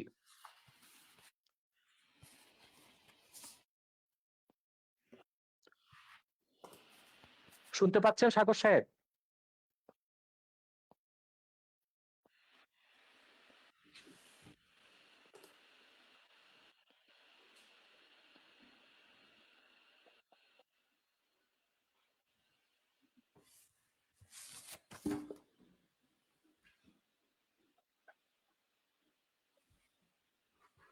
জি, আমার কথা কি শুনতে পাচ্ছেন? আমার মাঝে মধ্যে একটু সমস্যা হচ্ছে শুনতে এখানে মনে পাচ্ছি, হচ্ছে। শুনতে পাচ্ছি। আরেকটি বিষয় আমি স্পষ্ট করে দিচ্ছি জি, যে আমি আমি ধর আমি আপনার যে কাছে জি, আমি একটু শেষ করি। ধর্মনিরপেক্ষতার মূল ভিত্তিতে জি, কোনো মুসলমান বিশ্বাস করতে পারে না। কারণ ধর্মনিরপেক্ষতার ৩ টি সংজ্ঞা আমরা পেতে পারি। একটি হচ্ছে ধর্মহীনতা, আরেকটি হচ্ছে ইহজাগতিক। ইহজাগতিক অর্থাৎ ধর্মনিরপেক্ষতায় বিশ্বাসীর সকল ধ্যান ধারণা চিন্তা চেতনা হবে ইহজাগতিক, বস্তুবাদী, ভোগবাদী। তৃতীয় হচ্ছে ধর্মনিরপেক্ষতার রাষ্ট্রের সকল ধর্মের সমান অধিকার। আমার দৃষ্টিতে খেলাফত প্রতিষ্ঠিত হলেই অন্য সকল ধর্মের লোক তার ধর্মীয় অধিকার পূর্ণ মাত্রায় ভোগ করতে পারবে। আমরা ভারতের দিকে দেখতে পাই মুসলমান সেখানে ধর্ম কি মুসলমান কোনো আমাদের অধিকার পাচ্ছে না। জি, জি, মুসলমান ধর্মকে আপনার কাছে প্রশ্নটি রেখে যাচ্ছি, এরপর আমি শাহরিয়ার কবির সাহেবের সাথে যাচ্ছি। আপনার কাছে প্রশ্নটা রেখে যাচ্ছি যে মানুষের স্বাধীনতা, বাক স্বাধীনতার কথা বলা হয়েছে, কিন্তু মানুষের ধর্ম চয়েসের স্বাধীনতাটা রয়েছে কিনা, বাই চয়েস। আমরা তো বাই বর্ন মুসলমান, কিন্তু অনেক প্রশ্ন উঠছে সে প্রগতিশীল সমাজ থেকে বা ইয়ে থেকে যে বাই চয়েস কোনো ধরনের যখন ধর্ম পরিবর্তন বা গ্রহণ করা হয়, সেক্ষেত্রে আপনাদের অবস্থানটা কোথায়? আপনারা কিছু কিছু ক্ষেত্রে কঠোর হয়ে যান, বা সেখানেও বা মানুষের স্বাধীনতা বাই চয়েস ধর্ম পরিবর্তন করার স্বাধীনতা কতটুকু রয়েছে আমাদের দেশের মতো দেশে, সেখানে আপনি এটাকে কিভাবে দেখেন ইসলামিক আলোকে? জনাব শাহরিয়ার কবির, আপনি বলতে পারবেন। না, যেটা বলছেন উনি ধর্মনিরপেক্ষতা নিয়ে, হ্যাঁ, ধর্মনিরপেক্ষতার অনেকগুলো সংজ্ঞা আছে।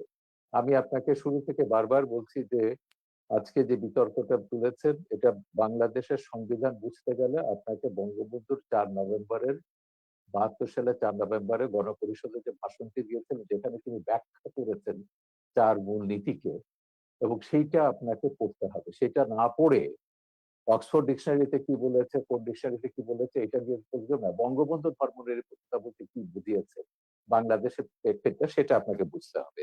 প্রথমত, আমি এটা আমার বহু লেখাতে বলেছি, আমার অন্তত 1 ডজনের উপর বই আছে সংবিধান এবং এগুলো নিয়ে, বঙ্গবন্ধুর রাজনৈতিক দর্শন নিয়ে। আমি সেখানে পরিষ্কার বলেছি, বাংলাদেশের এই যে সংবিধানের 4 মূলনীতির মধ্যে 3টে মূলনীতির ব্যাপারে বঙ্গবন্ধু নতুন সংজ্ঞা দিয়েছে। বঙ্গবন্ধুর গণতন্ত্রের সংজ্ঞা এটা কিন্তু আব্রাহাম লিঙ্কনের সেই গণতন্ত্রের সংজ্ঞা নয়, state by the people, for the people, of the people, এটা নয়। বঙ্গবন্ধু পরিষ্কারভাবে বলেছেন, আমি শোষিতের গণতন্ত্র কায়েম করতে চাই। শোষিতের গণতন্ত্র বলে পশ্চিমের গণতন্ত্রে আপনি কোনো সংজ্ঞা পাবেন না। এটা পশ্চিমের গণতন্ত্র নয়, এটা হচ্ছে বাংলাদেশের গণতন্ত্র, যে গণতন্ত্রের স্বপ্ন বঙ্গবন্ধু তার বিভিন্ন রচনাবলিতে লিখেছেন। বাংলাদেশ হওয়ার বহু আগে থেকে, 52 সাল থেকে তিনি তার বিভিন্ন ভাষণে বলেছেন। একইভাবে সমাজতন্ত্র তিনি সম্পর্কে একই কথা বলেছেন, আমি কমিউনিস্ট নই, আমি সমাজতন্ত্রে বিশ্বাস করি। আব্বাসী সাহেব যথার্থভাবে বলেছেন, বঙ্গবন্ধু ব্যক্তিগত জীবনে অত্যন্ত ধর্মপরায়ণ একজন মানুষ ছিলেন। তার আত্মজীবনীতেও আছে, সেটা কারাগারে রোজ নাম করতে হতো, 5 ওয়াক্ত নামাজ পড়তেন এবং ইসলামের বিধিবিধান সবকিছু তিনি মেনে চলতেন। তৃতীয়ত যেটা হচ্ছে, সমাজতন্ত্রের ব্যাপারে তিনি পরিষ্কার বলেছেন, না, ধর্মনিরপেক্ষতা, বিশেষ করে ধর্মনিরপেক্ষতার ব্যাপারে আমার ছবিতে, পোর্ট্রেট অফ জিহাদ ছবিতে, আবুল আলা মওদুদির পুত্র হায়দার ফারুক মওদুদি, তাকে পাকিস্তানের সবাই একজন বিশিষ্ট ইসলামিক চিন্তাবিদ হিসেবে জানেন, এবং মওদুদির আদর্শের রাজনীতির তিনি কট্টর সমালোচক।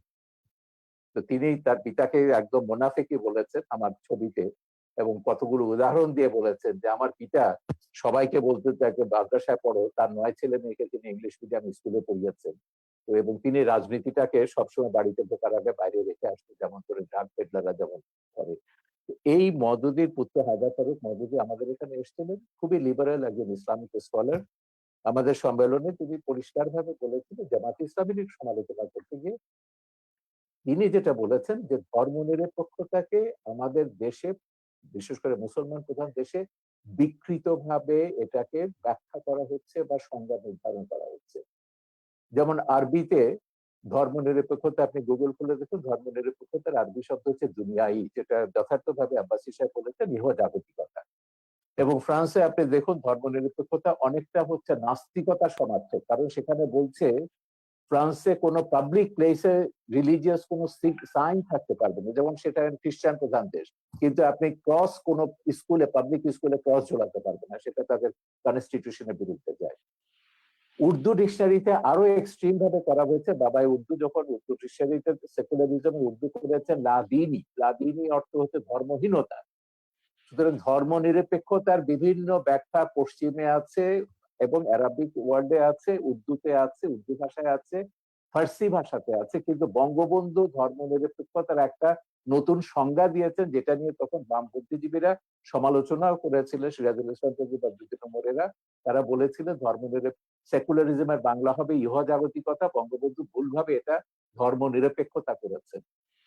আমার জবাব হচ্ছে বঙ্গবন্ধু জেনে বুঝে সেকুলারিজমের বাংলা ধর্ম নিরপেক্ষতা করেছেন, কারণ বঙ্গবন্ধু ওই ইহজাগতিকতায় বিশ্বাস করেন না যেটা কমিউনিস্ট বা নাস্তিকরা যেটা করে। বঙ্গবন্ধু কমিউনিস্টও ছিলেন না, তিনি নাস্তিকও ছিলেন না, তিনি পুরোপুরি আস্তিক ছিলেন। ধর্ম তিনি বিশ্বাস করতেন, তিনি তার কন্যা সবাই ধর্মে বিশ্বাস করেন, কিন্তু ধর্মকে রাজনীতি থেকে পৃথক রাখতে হবে এইটা ভাষণে তিনি পরিষ্কারভাবে উল্লেখ করেছেন এবং 72-এর সংবিধানে সেটা রাখা হয়েছে। বঙ্গবন্ধুকে হত্যার পর এগুলো সংবিধানের, আমি বললাম যে পাকিস্তানিকরণ গুলো হয়েছে বঙ্গবন্ধুকে হত্যার পরে, তার আগে নয়। এখন তার কন্যা ফিরে আসার পর 4 মূলনীতি ফিরে এসছে, কিন্তু 4 মূলনীতির ব্যাপারে বলা হচ্ছে, আমি গোটা সংবিধানের সমালোচনার কথা কখনো বলিনি। আমি বলেছি সংবিধানে রাষ্ট্রের 4 মূলনীতির বিরুদ্ধে কোনো কাজ করা যাবে না, কারণ এটা সংবিধান বলে দিচ্ছে 4 মূলনীতির পরিপন্থী কোনো আইন কোথাও কিছু থাকতে পারবে না। আমাদের এখনো শরিয়া আইন নয়, এখানে সেকুলার আইন দিয়ে রাষ্ট্র ব্যবস্থা পরিচালিত হয়, যদিও জামাত, হেফাজত, খেলাফত এরা সবাই শরিয়া আইন কায়েম করবার কথা বলছে, ব্লাসফেমি আইন কায়েম করার কথা বলছে, এবং ভিন্ন মত ভিন্ন ধর্মের সবার বিরুদ্ধে তারা বিষোদ্গার করতে দেখি এরা সহ্য করা হবে না, থাকবে না। ওয়াজগুলো শুনলে আপনি বুঝবেন। আমার কথা খুব পরিষ্কার যে ধর্ম একটা আধ্যাত্মিক ব্যাপার। আপনি যখনই বলবেন যে কি ধর্ম এটা রাজনৈতিক ব্যাপার, তখনই বিভেদ আসবে। উদাহরণ দিয়ে বলি আপনাকে, এটা আপনাকে একটু বুঝতে হবে। 52 সালে যখন পাকিস্তানে কাদিয়ানি দাঙ্গা হলো, মওদুদির নির্দেশে কাদিয়ানি মাসালা যখন লিখলেন, প্রচুর কাদিয়ানিকে সেখানে হত্যা করা হলো। বলা হলো কাদিয়ানিরা মুসলমান নয়, এদেরকে হত্যা করতে হবে। এবং সে কাদিয়ানি দাঙ্গার পরে লাহোরে পাকিস্তানে একটা সামরিক আদালত একটা কমিশন গঠন করতেছিল। প্রথমে আদালত করা হয়েছিল, পরে কমিশন হয়েছে, জাস্টিস মুনির কমিশন এটার নাম ছিল। জাস্টিস মুনিরের নেতৃত্বে একটা কমিশন করা হয়েছিল। এই কমিশন পাকিস্তানের 15 জন ইসলামিক স্কলারকে এবং ধর্মীয় রাজনৈতিক দলের নেতাকে, যেসব ধর্মভিত্তিক রাজনৈতিক দল আছে, জামাত ইসলামী এবং নিজামী ইসলামী তখন ছিল, এদেরকে ডেকেছিলেন এবং তারা কতগুলো প্রশ্ন করেছিলেন। এইটা, এই মুনির কমিশনের রিপোর্টটা আমি মনে করি একটা যুগান্তকারী বক্তব্য, যেটা হচ্ছে কেন একটা রাষ্ট্র ধর্মের ভিত্তিতে হতে পারে না। সেখানে মুনির কমিশন 4টা প্রশ্ন করেছিল প্রধান ইস্যুতে।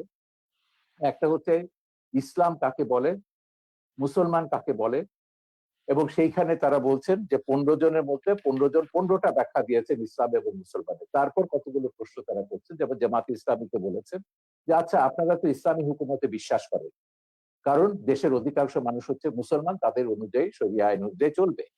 তো ভারতের সংখ্যাগরিষ্ঠ মানুষ তো হচ্ছে হিন্দু, তারা যদি এখন মনুর রাজত্বে বিশ্বাস করে, মনুর সংবিধানে বিশ্বাস করে, হিন্দু আইনে ভারত চলবে, আপনি কি সেটা মেনে নেবেন? তিনি বললেন যে ওটা ভারতের ব্যাপার, আমাদের ওখানে কিছু বলার। ওকে, একটা সেকেন্ড সেটা হচ্ছে, এখন ধরুন ভারত পাকিস্তানের সঙ্গে একটা যুদ্ধ হলো, এখন সেখানে ভারতের মুসলমানদের দায়িত্বটা কি হবে? না, প্রথমে বলে যে পাকিস্তানের হিন্দুদের দায়িত্বটা কি হবে, এখানে তো হিন্দুরা আছে। উনি বললেন না, নিশ্চয়ই ভারতের সঙ্গে পাকিস্তানের যুদ্ধ হলে হিন্দুদেরকে অবশ্যই পাকিস্তানকে সমর্থন করতে হবে, ভারতের বিরুদ্ধে যুদ্ধ করতে হবে। তারপর বললেন এবার আসুন সেখানে ভারতের মুসলমানদের দায়িত্বটা কি হবে। তারা পরিষ্কার বললেন যে ভারতের মুসলমানদের দায়িত্ব হচ্ছে পাকিস্তানের পক্ষে, ইসলামের পক্ষে লড়াই করা, তার নিজের দেশের বিরুদ্ধে। তো এরপরে তারা আরো অনেকগুলো এই ধরনের অসংগতিপূর্ণ প্রশ্ন করেছেন এবং তারপর বললেন যে কি যে কে মুসলিম কে মুসলিম নয় এটা নির্ধারণ করার দায়িত্ব সংবিধান সরকারকে দেয়নি। এটা যদি করতে হয় তাহলে এখানে হানাহানি, সংঘাত, সংঘর্ষ এটা চলতেই থাকবে। সুতরাং ওই যে কাদিয়ানীদেরকে তখন যত মুসলমান অমুসলিম ঘোষণার দাবি করেছিল, তখন তারা বলেছিলেন এটা রাষ্ট্রের এখতিয়ার নয়, এটা ধর্মের এখতিয়ার, এবং ইসলামেও আছে মোহাম্মদের উম্মতদের মধ্যে এতগুলো ভাগ হবে, কতগুলো 73টা ভাগ হবে, এবং তারা কি কোথায় কি যাবে, বেহেশতে যাবে না দোজখে যাবে, আমি সে বিতর্কে যাচ্ছি না। ইসলামের এগুলো ভাগ নিয়ে তিনি যেমন বলেন, মদদি নিয়ে তাদের মধ্যে আলেমদের মধ্যে দ্বিমত আছে, খেলাফত নিয়ে দ্বিমত থাকতে পারে, মদদিরা বিশ্বাস করেন, জামাত বিশ্বাস করে তারা গণতান্ত্রিক ভাবে ক্ষমতায় যাবে, যে মদদি গণতন্ত্রকে একসময় কুফরি মতবাদ বলেছিলেন, নির্বাচনকে তিনি শিকারী কুকুরের দৌড় বলেছিলেন, পরে তারা আবার নারী নেতৃত্বকে হারাম বলেছিলেন, এগুলো পরে সবই তারা মেনে নিয়েছে। এইটা যদি রাজনীতিকে যদি আপনি নিয়ে আসেন, ধর্মকে যদি রাজনীতিতে নিয়ে আসেন, তাহলে এই যে বিভক্তিগুলো, এই বিভক্তিগুলো কিন্তু আপনাকে টুকরো টুকরো করে দেবে। পাকিস্তানের দিকে তাকিয়ে দেখুন, ইরাকের দিকে তাকিয়ে দেখুন, আল কায়দা, আইসিস কি করেছে।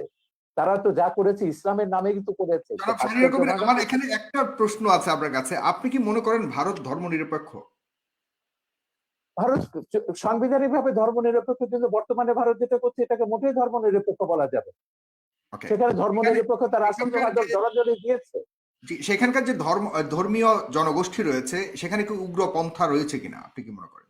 অবশ্যই আছে, এবং সেখানে তো তার বিরুদ্ধে লড়াই করতে হবে। সেখানকার হিন্দুদের প্রধান দায়িত্ব হচ্ছে সেকুলারিজমে যেসব হিন্দুরা বিশ্বাস করেন সেখানকার সংখ্যালঘু এবং আপনি মুসলমানদের মনে করেন প্রতিষ্ঠার এবং রক্ষার দায়িত্ব তাদের।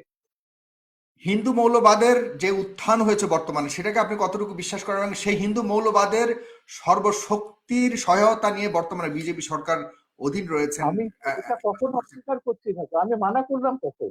এটা ভারত জি, কেন বলছেন? সারা বিশ্বব্যাপী এখন মৌলবাদের ধর্মের নামে উন্মাদনা হচ্ছে। ভারতে না, হিন্দু ধর্মের নামে সাউন্ড হচ্ছে, পাশে সাউন্ডটা বেশি মায়ানমারে। আমাদের মুসলিম ধর্ম নিয়ে কেন হচ্ছে সেটাই প্রশ্ন আর কি। কে বলছে? কে মুসলিম নিয়ে কথা বলছে? আমি মায়ানমারে যখন বুদ্ধিস্ট মঙ্করা যখন মুসলিম নিধন নিয়ে কথা বলছে, সবচেয়ে বেশি রোহিঙ্গাদের ব্যাপারে নির্মূল কমিটি কথা বলেছে, আমাদের সংগঠন কথা বলেছে। আমরা কমিশন গঠন করেছি, আন্তর্জাতিক সেমিনার অন্তত কয়েক ডজন ইন্টারন্যাশনাল সেমিনার করেছি, যে বার্মাতে বুদ্ধিস্ট মঙ্কদের একটা গোষ্ঠী, আমি গোটা বৌদ্ধ ধর্মকে বলবো না, মঙ্করা, আমি কখনো ইসলাম ধর্ম বলছি না, হিন্দু ধর্ম বলছি না, কিছু ধর্ম ব্যবসায়ী রাজনৈতিক মতলবে ধর্মকে ব্যবহার করছে। ইহুদি ধর্মের নামে যেমন করছে, হিন্দু ধর্মের নামে হচ্ছে, ইসলাম ধর্মের নামে হচ্ছে, খ্রিস্টান ধর্মের নামে হচ্ছে, এমনকি সবচেয়ে শান্তির ধর্ম যেটা বলা হয় বৌদ্ধ ধর্ম, সেই নামেও কিন্তু হচ্ছে। ভারত বার্মাতে হচ্ছে, সিলনে হচ্ছে, এগুলো আমরা দেখছি। সারা বিশ্বব্যাপী দক্ষিণ পন্থার এই কিন্তু তাণ্ডবগুলো এই আমরা দেখছি। হিন্দু এই জন্যই আমরা বলছি হিন্দু ধর্ম। মৌলবাদের কথাটা শেষ করতে দিন, হিন্দু আমি যেটা মৌলবাদের বলতে চাইছি, প্লিজ প্লিজ। আমি কোনো মৌলবাদকে সাপোর্ট করি না, এমনকি নাস্তিকরাও যখন মৌলবাদীদের ভাষায় কথা বলে সেই নাস্তিকতাকেও আমি সমর্থন করি না। আমার কথা হচ্ছে বিশ্বে আস্তিক আছে, নাস্তিক আছে, 600 কোটি মানুষ বিভিন্ন ধর্মে বিশ্বাস করে, 100 কোটি মানুষ কোনো ধর্মে বিশ্বাস করে না। এই পৃথিবীতে সব মানুষের সমান অধিকার মর্যাদা নিয়ে বাস করবার অধিকার আছে। এইটাকে আপনি যে ধর্মের নামে দিন না কেন, আপনার কাছে ধর্মের আবারও নামে আসছি আপনি জনাব মানুষের শাহরিয়ার মধ্যে কবির জি। বিভক্তি করতে পারবেন না। জি, আপনার কাছে আবারও আসছি ডক্টর এনায়েতুল্লাহ আব্বাসী, বলবেন দয়া করে।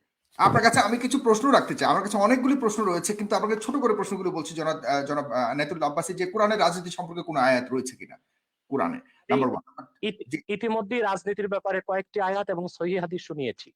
হ্যাঁ, এটা এখন বলবেন। এখন এরপর ধর্মনিরপেক্ষতা মানে কি, ধর্মহীনতা নয়, এটা কতটুকু ঠিক? কিছু বুদ্ধিজীবী বলে থাকে প্রথম ইসলামের ব্যাখ্যা প্রথম বাংলাদেশের প্রথম- আলেমদের। আমি আমি উত্তর দিচ্ছি উত্তর দিচ্ছি না, তিনি আপনি দিয়েন, একসাথে দিয়েন। আমি কিছু ইসলামের ব্যাখ্যা কি বাংলাদেশি আলেমদের কাছ থেকে নিব ইসলামের নাকি? ব্যাখ্যা না সাগর, কথা হচ্ছে সাগর, আপনি প্রশ্নটাকে অন্যদিকে নিয়ে যাচ্ছেন। আমি ইসলামের ব্যাখ্যা শুনতে চাইছি না, আমি শুনতে চাইছি বঙ্গবন্ধু সেকুলারিজম সম্পর্কে সংবিধানে কি বলেছে। ওর প্রথম বাক্যটি হচ্ছে হ্যাঁ, ধর্মনিরপেক্ষতা এটা মানে ধর্ম। আপনারটা বলবে। হ্যাঁ, আপনারটা বলবে। আমি পাশাপাশি অন্য কিছু প্রশ্ন আসছে, সেটাই আমি দিচ্ছি, উনি একসাথেই বলবেন সবগুলো। আপনাদের ইসলামীয় রাজনৈতিক সাগর উদ্দেশ্য সাহেব, কি, এবং এটা তো বলে গেছেন। আহ, জি, আপনি বলুন দয়া করে। জি জি, প্রথম কথা হচ্ছে তিনি একটি কথা স্বীকার করেছেন, ধর্মহীনতা বা সেকুলারিস্টের অর্থ জাগতিক, এই অর্থে বঙ্গবন্ধু বাংলাদেশে ধর্মনিরপেক্ষতা চাননি। যেহেতু ধর্মনিরপেক্ষতার আবিষ্কার কখন থেকে, এই তত্ত্বটা পৃথিবীকে কে দিল? এখানে স্পষ্ট ইতিহাসের মধ্যে আছে, secularism was first used by the British writer George Holyoake in 1851। 1851 সালে ব্রিটিশ লেখক তিনি জর্জ হলিওক, তিনি প্রথম ধর্মনিরপেক্ষতার তত্ত্ব আবিষ্কার করেছেন। এখন সেই তত্ত্ব অনুযায়ী যদি বঙ্গবন্ধু ধর্মনিরপেক্ষতা না ধর্মহীনতা হয় কিংবা ইহজাগতিক একটিও না হয়, তাহলে তো ধর্মনিরপেক্ষতার সংজ্ঞাটি বদলে দেওয়া উচিত। যেহেতু তিনি বদলে ধর্মনিরপেক্ষতার দিয়েছেন তো, তিনি সেকুলারিজমের তাহলে সংবিধানও ধর্মনিরপেক্ষতা এই নামটি না থাকা উচিত, সেটার ভিন্ন না একটি না, নাম হওয়া উচিত। আমি শেষ ইহজাগতিকতা করি, বা একটু একটু ধর্মহীনতা নয়। একটু একটু একটু শেষ করি। যেহেতু বঙ্গবন্ধুর ধর্মনিরপেক্ষতার তত্ত্ব যারা আবিষ্কার করেছে তাদের সাথে মোটেও মিল নেই, অতএব সেই ধর্মনিরপেক্ষতা নামটি পরিবর্তন করে দিলে আমাদের দেশে সংঘাত কিংবা ইসলামী চিন্তাবিদদের সাথে জেনারেল শিক্ষিত দ্বন্দ্ব অনেকটাই কমে যায় এবং চিন্তার বিনিময় হয় ও বুঝার ক্ষেত্রে খুব সুবিধা হয়ে থাকে। দ্বিতীয় যে কথাটি শাহরিয়ার কবির সাহেব বলেছেন যে বারবার তিনি পাকিস্তানের প্রসঙ্গ আর মওদুদির প্রসঙ্গ টেনে আনেন। পাকিস্তান আমাদের কোন আদর্শ নয়, বা আবুল আলা মওদুদিও চিন্তা চেতনা বা ইসলামের সংজ্ঞা নেবার ক্ষেত্রে কোনো ধরনের আমাদের মডেল নয়, আদর্শ নয়। কাদিয়ানী সম্প্রদায় নিঃসন্দেহে অমুসলিম এবং কাফের, এটা কোরআন, হাদিস এবং ইজমাই উম্মতের সর্বস্বীকৃত সিদ্ধান্ত অনুযায়ী প্রতিষ্ঠিত, কারণ তারা খাতমে নবুয়তকে বিশ্বাস করে না। আল্লাহ এক, আল্লাহর একত্বে এবং কারো শরীক এরা নাই। হত্যার যোগ্য, তাই তো? শেষ করতে দেন, এদেরকে হত্যা করাটা বৈধ। একটু শেষ করছি আমি। দ্বিতীয়ত, হ্যাঁ হুজুর, আল্লাহ যদি এক, একটু সাপ্লিমেন্ট করে শেষ করি, তাহলে সুবিধা একটু হয়, শেষ আপনি করি, সাথে সাথে জবাব দিতে পারবেন। শেষ জি। করি, আমি শেষ করছি। আল্লাহ এক, আল্লাহর একত্বে কারো শরীক নেই। ঠিক সেভাবে মুহাম্মদ সাল্লাল্লাহু আলাইহি সাল্লামকে আল্লাহ তাআলা ১৫০০ বছর আগে প্রেরণ করে নবুয়ত ও রিসালাতের দরজা চিরতরে বন্ধ করে দিয়েছেন। ওনার পরে আজ পর্যন্ত কোনো প্রকারই নবী কিংবা রাসূল আসে নাই, কিয়ামত পর্যন্ত আসবে না। এটাকে বলা হয় আকীদায়ে খাতমে নবুয়ত। এই আকীদা খাতমে নবুয়তকে যে বিশ্বাস করবে না, নিঃসন্দেহে সে অমুসলিম এবং কাফের। সেজন্য কাদিয়ানী সম্প্রদায় অমুসলিম এবং কাফের, এটা ৫৭টি মুসলিম রাষ্ট্রের অধিকাংশ মুসলিম রাষ্ট্রেই সংসদীয়ভাবে বিল পাস করে ঘোষণা করা হয়েছে। দুঃখজনক আমাদের বাংলাদেশে এখনই হয়নি, কারণ বাংলাদেশে কাদিয়ানীদের পক্ষাবলম্বন করার জন্য প্রচুর বুদ্ধিজীবী নামের বুদ্ধি প্রতিবন্ধী আছে। এখন হত্যার কথা এসেছে, আমরা যদি পাকিস্তানের সেই সময়ের আন্দোলনটা দেখি, হযরত আল্লামা মাহমুদুল হাসান, মুফতি শফি সাহেব রহমতুল্লাহ সহ ইসলামী চিন্তাবিদগণ যখন আন্দোলন করেছেন, কাদিয়ানী বিরোধী আন্দোলনে ১০,০০০ মুসলমান শাহাদাত বরণ করেছে। আমি জানতে চাই, কাদিয়ানী কয়জনকে হত্যা করা হয়েছে পাকিস্তানে, তার কোনো হিসাব কি দিতে পারবেন শাহরিয়ার কবির সাহেব?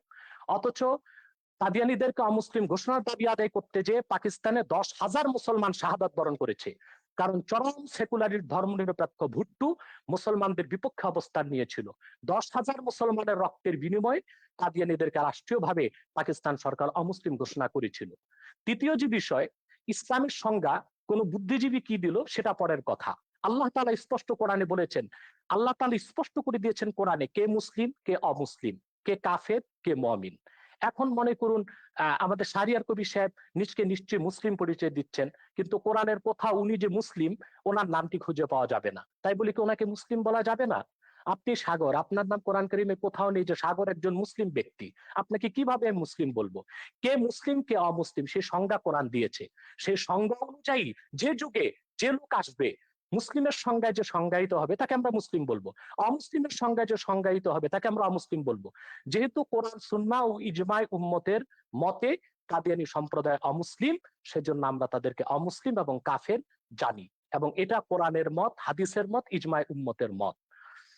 ধর্মনিরপেক্ষতার বিষয়ে বাংলাদেশের যে বিষয়টা আসছে, আবারও আমি বলবো, যেহেতু বঙ্গবন্ধু তিনি ধার্মিক লোক ছিলেন এবং তিনি পাশ্চাত্য ধর্মনিরপেক্ষতায় বিশ্বাসী ছিলেন না, ওনার ধর্মনিরপেক্ষতার সংজ্ঞা ভিন্ন ছিল, তাহলে সংবিধানে ধর্মনিরপেক্ষতা শব্দটি পরিবর্তন করে বঙ্গবন্ধুর মতাদর্শের জুৎসই একটি সংজ্ঞা দিয়ে দিলেই তো সুন্দর হয়ে যায়। চতুর্থ যে বিষয়টি শাহরিয়ার কবির সাহেব বলেছেন, মৌলবাদী। মৌলবাদ আর উগ্রবাদ এক জিনিস নয়। আমরা প্রতিটি মুসলিম নিজকে মৌলবাদী মনে করে থাকি। মৌলবাদ শব্দটার উৎপত্তি কোত্থেকে? ফান্ডামেন্টালিজম, এটা কোত্থেকে এসেছে? ইউরোপে যখন রেনেসাঁ বিপ্লব হয়েছে, সেখানে খ্রিস্টানরা দুই ভাগে বিভক্ত হয়েছিল, ক্যাথলিক, প্রোটেস্ট্যান্ট। প্রোটেস্ট্যান্টরা বিশ্বাস করতো আক্ষরিক অর্থে বাইবেল ঐশ্বরিক, আর ক্যাথলিকরা বিশ্বাস করতো আক্ষরিক অর্থে বাইবেল ঐশ্বরিক নয়। তখন ক্যাথলিকরা প্রোটেস্ট্যান্টদেরকে ফান্ডামেন্টালিস্ট বা মৌলবাদী আখ্যায়িত করেছিল। সেই হিসেবে যদি আমরা আক্ষরিক অর্থে কোরআনকে বিশ্বাস করার কারণে মৌলবাদী হয়ে থাকি, অবশ্যই আমরা মৌলবাদী, এবং সেই মৌলবাদকে আমরা লালন করি কোরআনকে আক্ষরিক অর্থে বিশ্বাস করার কারণে। আর যদি উগ্রবাদ সেই অর্থে মৌলবাদী বলা হয়, তাহলে আমরা বলবো আমরা মৌলবাদী নয়, আমরা পরামর্শহীনচু। আমরা খেলাফতি বিশ্বাসী, ইসলামের মূলে বিশ্বাসী, এবং ইসলামের রাজনৈতিক আদর্শে বিশ্বাসী। খেলাফতটা কিভাবে কায়েম হবে একটু ব্যাখ্যা করেন। হ্যাঁ, খেলাফত বিভিন্নভাবে কায়েম, যে কাজটি এখন বাংলাদেশে হচ্ছে, জনমত তৈরি করা হচ্ছে, যারা ইসলামী রাজনীতির পক্ষে তারা আলাপ আলোচনার মাধ্যমে, ওয়াজ নসিহতের মাধ্যমে মানুষকে এটি বুঝাতে সক্ষম হচ্ছে ইলেকশন কোরআন সুন্নাহর না, কোরআন সুন্নাহর রাজনীতি, সেটাও বলছি। আপনারা কি ইলেকশন করবেন না? সেটা বলছি আমি। কোরআন সুন্নাহর রাজনৈতিক আদর্শ হচ্ছে শুধুমাত্র খেলাফত। প্রথম হচ্ছে থিওরিক্যাল, আমরা সেই থিওরিক্যাল বিশ্বাসটি মানুষের মধ্যে গড়ে তুলছি, একসময় মানুষ খেলাফতে বিশ্বাসী হবে। এখন যদি সেই খেলাফতকে প্রতিষ্ঠা করতে যে আমাদেরকে ইলেকশন করতে হয়, সেটা ইলেকশনকে খেলাফত সমর্থন করে না। কিন্তু শরীয়তের একটি অন্যতম উসুল হচ্ছে যে আয-যারুরাতু তুবিহুল মাহযুরাত। আরেকটি উসুল হচ্ছে আয-যারুরাতু তাতাকাদ্দারু বিকাদরি যারুরা। বিশেষ প্রয়োজনে আপৎকালীন মুহূর্তে যা নিষিদ্ধ তা সাময়িক সময়ের জন্য করা যেতে পারে। অতএব ইলেকশনের মাধ্যমেও যদি রাষ্ট্র ক্ষমতায় যে ইসলামপন্থীগণ খেলাফতকে প্রতিষ্ঠিত করেন, তারপরে রাষ্ট্র ব্যবস্থার নীতি পরিবর্তন করার অথরিটি তারা পাবেন। তৃতীয় যে বিষয়টি আমি বলবো, যে আজকে সারা পৃথিবীতে গণতন্ত্র সমাজতন্ত্র ব্যর্থতার পরিচয় দিয়েছে। গণতন্ত্র সমাজতন্ত্র ধর্মনিরপেক্ষতা কাগজে কলমে আছে, বাস্তবতায় পৃথিবীর কোথাও নেই। বরং পৃথিবীর শক্তিশালী রাষ্ট্রগুলো এখন খেলাফত ব্যবস্থার দিকে ধাবিত হচ্ছে অঘোষিতভাবে, প্রচার না করে। যেমন মস্কোতে সোভিয়েত রাশিয়া ভেঙে যাবার পর এখন পুতিন ক্ষমতায় এসেছে, সে অনেকটা একনায়কতন্ত্রকে গ্রহণ করেছে। সেখানে গণতন্ত্রের দোহাই দিয়ে দীর্ঘমেয়াদী ক্ষমতায় সে আছে, অর্থাৎ একজন ব্যক্তিকে রাষ্ট্র পরিচালনায় তারা পছন্দ করে নিয়েছে, যেটা অনেকটা খেলাফতের কনসেপ্টের সাথে মিলে যায়। চায়নাতে প্রধানমন্ত্রীকে আজীবন ক্ষমতা তারা দিয়েছে, সেটাও খেলাফতের সাথে অনেকটা সাদৃশ্য অবলম্বন করে। মূলত খেলাফত ব্যবস্থার মাধ্যমেই একটি কল্যাণময় রাষ্ট্র হতে পারে, এমন একটি রাষ্ট্র হতে পারে যেখানে ইসলামের সমান অধিকার সংরক্ষিত হতে পারে, পাশাপাশি অন্যান্য ধর্ম সমান অধিকার লাভ করতে পারে। খেলাফত 1300 বছর পৃথিবীকে নেতৃত্ব দিয়েছে। সেই খোলাফায়ে রাশিদিন, তাদের পরে খেলাফতে বনি উমাইয়া, খেলাফতে বনি আব্বাস এবং অটোমান সাম্রাজ্য, যেটাকে বলা হয় খেলাফতে উসমানিয়া, 1924 সাল পর্যন্ত বিশ্বকে নেতৃত্ব দিয়েছে। এমন কোন ইতিহাস পৃথিবীর কোথাও খুঁজে পাওয়া যাবে না তখন অন্য ধর্মের উপর নির্যাতন নিপীড়ন হয়েছে, অন্য ধর্মের মানুষের অধিকারকে ক্ষুণ্ণ করা হয়েছে। বাদশাহ আকবর যখন দ্বীন এলাহিকে প্রতিষ্ঠিত করেছিল ভারতে, পরবর্তীতে তার নাতি বাদশাহ আলমগীর যখন খেলাফতের অনেকটা কনসেপ্ট গ্রহণ করেছিল, ইসলামী শরিয়া ব্যবস্থাকে চালু করেছিল, বিধিবদ্ধ ইসলামের সংবিধান ফাতাওয়া হিন্দিয়া বা ফাতোয়া আলমগীরি সংকলন করেছিলেন, তখন ভারতে কোথাও কোন একটি হিন্দু মন্দিরের উপর আঘাত করা হয়নি, হিন্দুদের কোনো উপাসনালয়, কোনো ধর্মস্থানে আঘাত করা হয়নি। হিন্দুরা অত্যন্ত অবলীলায় এবং সুন্দরভাবে তাদের ধর্ম পালনের সুযোগ পেয়েছে। অথবা খেলাফত রাষ্ট্র প্রতিষ্ঠিত হলেই অন্য ধর্মের মানুষ তার ধর্মীয় অধিকার পালন করতে পারে এবং সুযোগ সুবিধা গ্রহণ করতে পারে, এবং পৃথিবীকে একদিন আবার ফিরে আসতে হবে খেলাফতের দিকেই, এবং মুসলিম বিশ্বগুলো আবার খেলাফতের দিকে ফিরে আসবে, সেটাও একটি চিরন্তন সত্য কথা। আপনাকে অনেক ধন্যবাদ। প্রায় 20,000 মানুষ এই মুহূর্তে একসাথে আমাদের অনুষ্ঠানটি দেখছে। দর্শক, আপনারা অবশ্যই এই 20,000 মানুষ যারাই দেখছেন তারা অবশ্যই আমাদের পেজটিকে লাইক দেবেন, এবং আমাদের যে ইউটিউব চ্যানেলটি আছে সেখানে একটু পরে এটা আবারও প্রচারিত হবে, সেখানে আপনারা দেখতে পাবেন। যারা প্রথম থেকে দেখতে পারেননি তারা অবশ্যই আমাদের ইউটিউব চ্যানেলটিকে সাবস্ক্রাইব করবেন। জনাব শাহরিয়ার কবির, আপনার কাছে আসছি। আপনার অনেক শুনেছেন জনাব ডক্টর এনায়েতুল্লাহ আব্বাসীর কথা। আপনার কাছে আমি আরেকটি প্রশ্ন করতে চাই যে আপনি ধর্মীয় আলোকে শিক্ষা ব্যবস্থার ঘোর বিরোধিতা করেছেন এবং কিছু কিছু বিষয়ে আপনি অনেক আপত্তি তুলেছেন বিভিন্ন সময়ে। সেটা আসলে যদি বাই চয়েস হয়ে থাকে যে আমি ধর্মীয় শিক্ষায় শিক্ষিত হতে চাই, সেখানে সমস্যাটা কেন, আপত্তিটা কেন? না, ধর্মীয় শিক্ষার তো আমি কখনো বিরোধিতা করিনি। আমি কখনো বলিনি মাদ্রাসা ব্যবস্থা তুলে দিতে হবে, যদিও আমাদের সংবিধানে আছে একমুখী শিক্ষা হতে হবে। আমরা বলেছি বিশেষ করে কওমি মাদ্রাসা নিয়ে, যে কওমি মাদ্রাসায় যারা পড়ে, আমাদের দেশের গরিব মানুষের ছেলেরা এখানে পড়ে, এতিমরা পড়ে এখানে। কারণ এই একটা বৃহৎ সংখ্যক ছাত্ররা চতুর্দশীকে আমরা কেন ওই উগ্র মৌলবাদীদের জিম্মি করে রেখে দেবো? এখানকার ক্যারিকুলামে কিন্তু আমাদের কোনো হাত নেই। এরা বাংলাদেশের মুক্তিযুদ্ধের ইতিহাস জানে না। তাদের যে জাতি যে হাজার বছরের বাঙালি জাতির যে একটা সমৃদ্ধ ইতিহাস রয়েছে, সম্প্রীতির ইতিহাস রয়েছে, মানবতার ইতিহাস রয়েছে, মানুষকে ভালোবাসার ঐতিহ্য রয়েছে, এগুলো কিন্তু কিছুই তারা জানে না। তাদের মাথার মধ্যে জেহাদ ঢোকানো হচ্ছে, খেলাফত ঢোকানো হচ্ছে, ভিন্ন মত, ভিন্ন ধর্ম, ভিন্ন জীবনধারা যারা বিশ্বাসী তাদেরকে হত্যা করতে হবে। হত্যার বিবরণগুলো দেখলেই তো আপনি বুঝবেন।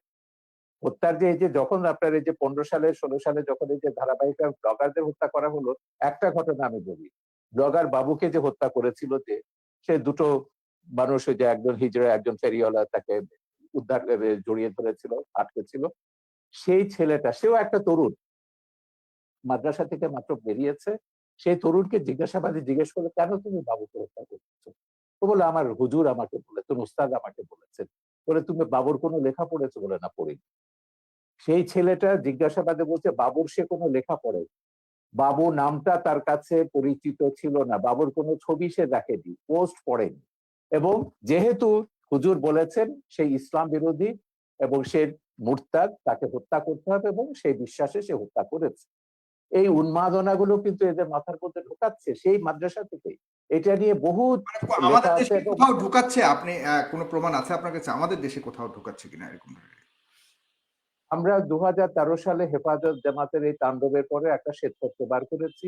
1000টা মাদ্রাসা, কওমি মাদ্রাসায় তদন্ত করেছি এবং আমাদের যে এবং ওই রাতে কারা কতজনকে হত্যা করা হয়েছিল সেটার রিপোর্ট আমাদের শ্বেতপত্রে আছে, যেটা হেফাজত পর্যন্ত চ্যালেঞ্জ করেনি। সেদিনও দেখলাম ওই বিতর্কে হেফাজতের এক নেতা বলছেন যে হ্যাঁ, নির্মূল কমিটি যে শ্বেতপত্র বের করেছে সেটাকে তারা অথেন্টিক মনে করেন। কিন্তু সেই শ্বেতপত্রে আমরা দেখিয়েছি আমাদের কওমি মাদ্রাসাগুলোতে তারা জাতীয় সঙ্গীত গায়। কেন? এটা প্রথমে বলছে এটা হচ্ছে সঙ্গীত হচ্ছে হারাম, ইসলামের গান গাওয়ার বিধান নেই। কেউ বলছে এটা হিন্দুর লেখা, কেউ বলছে এটা ভারতীয়র লেখা, এখানে কওমি তারানা হতে হবে, ইসলামী জোশের গান হতে হবে, তৈরি তারা গাইবে। তো এখন একটা কথা ভাবুন যে যে তার ইতিহাস জানে না, যে তার মুক্তিযুদ্ধের কথা জানে না, তার ও গৌরব জানে না, তার মাথার মধ্যে তো আপনি ঢুকিয়ে দেবেন যে সিরিয়াতে সব এই যে মুসলমানদের মেরে সাফ করতে যাচ্ছে, করে ফেলছে, আফগানিস্তানের সব মুসলমান মেরে সাফ করে ফেলছে কমিউনিস্টরা বা অন্যরা, ওই শিয়ারা, ওখানে আসাদের লোকেরা, তোমরা ওখানে যাও, গিয়ে জেহাদ করো। তো তরুণরা কিন্তু এভাবে বিভ্রান্ত হচ্ছে, জেহাদে যাচ্ছে এবং অনেক বাবা মার কোল খালি হচ্ছে, তারা জানে না তাদের ছেলে কোথায় গিয়ে কোথায় মারা যাচ্ছে, বাট এটাকে তারা জেহাদ কিন্তু মনে করে, বাংলাদেশে জনাব শাহরিয়ার, বাংলাদেশের যতগুলি এই উগ্রপন্থা বলে আমরা যতগুলি ঘটনাকে আমরা চিহ্নিত করার চেষ্টা করছি, সেখানে সব কিন্তু আমাদের সাধারণ ইসলামিক মিডিয়ামের, সরি, ইংলিশ মিডিয়ামের ছাত্রছাত্রীরা জড়িত পাওয়া গেছে বিভিন্ন না, তদন্ত। সরি, সরি, সেটা আপনি কয়েকটা কটার কথা বলতে পারবেন। আপনি কওমি মাদ্রাসার পাঠ্যপুস্তকটা দেখুন। ইংলিশ মিডিয়াম কেন, আমি তো ইউরোপের কথা বলেছি। সিরিয়াতে জেহাদ করতে গেছে, সেখানে 5000-এর ওপর সাদা ইউরোপিয়ান মুসলিম, মুসলিম তারা গেছে। তারা কি জন্য? তাদের কয়েকজনের সঙ্গে আমি কথা বলেছি, আমার ছবিতে তাদের ইন্টারভিউ আছে। তারা বলছে it was an adventure, they were killing bad guys and we were the good guys, we went there to kill the bad guys. এই যে গেম গুলো তারা খেলছে, bad guys will be killed by the good guys, এই adventure থেকে তারা বলছে। আমাকে একটা ছেলে বলছিল সে আবার ইন্ডিয়ান ছবি দেখে, বলে তার হিরো ছিল শাহরুখ খান।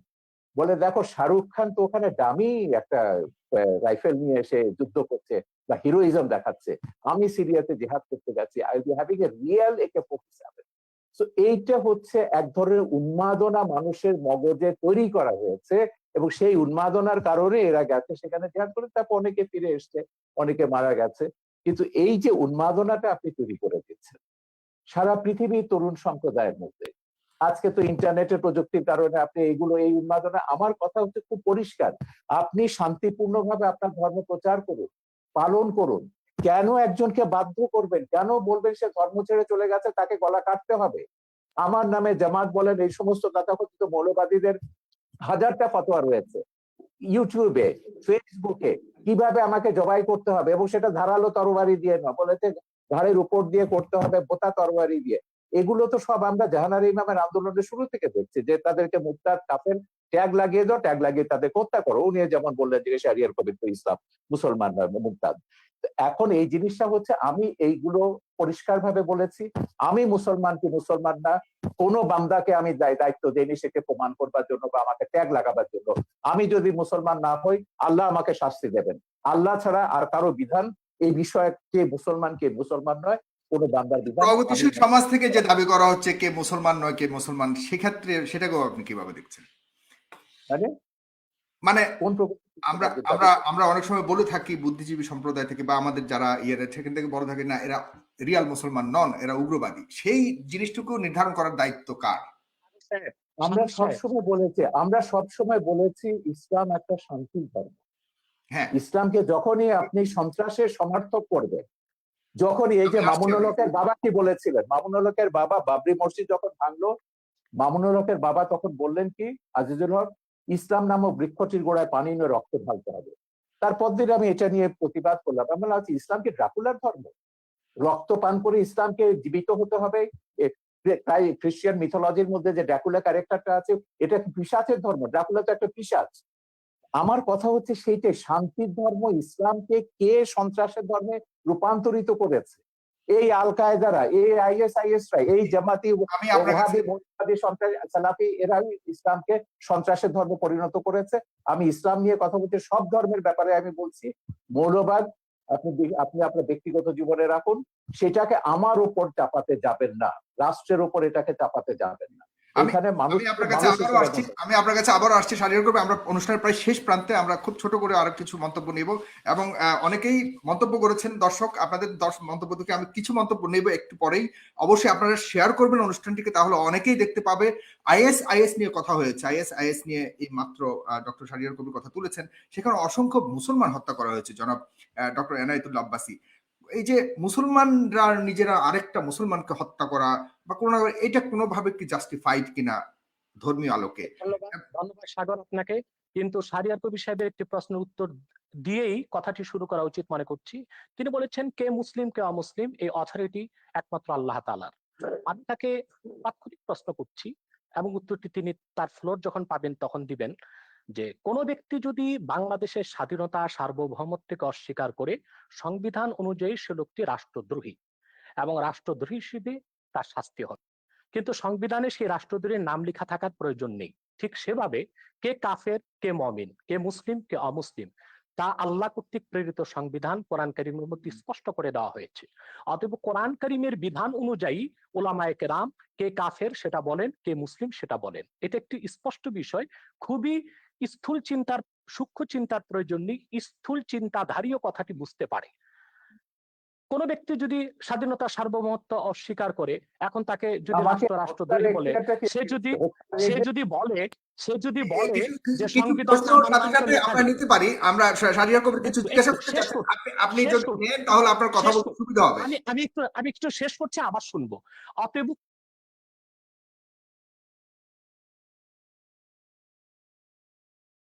কোরআন কারিমে আল্লাহ স্পষ্ট বলে দিয়েছেন মা ইউজাদুলু ফি আয়াতিল্লাহি ইল্লাল্লাযিনা কাফারু। আল্লাহর কোরআনের আয়াতে যে সন্দেহ করে, অস্বীকার করে, সে কাফের ছাড়া কিছুই নয়। এখন কোরআন কারিমের ৬৬৬৬ খানা আয়াতের কোন একটি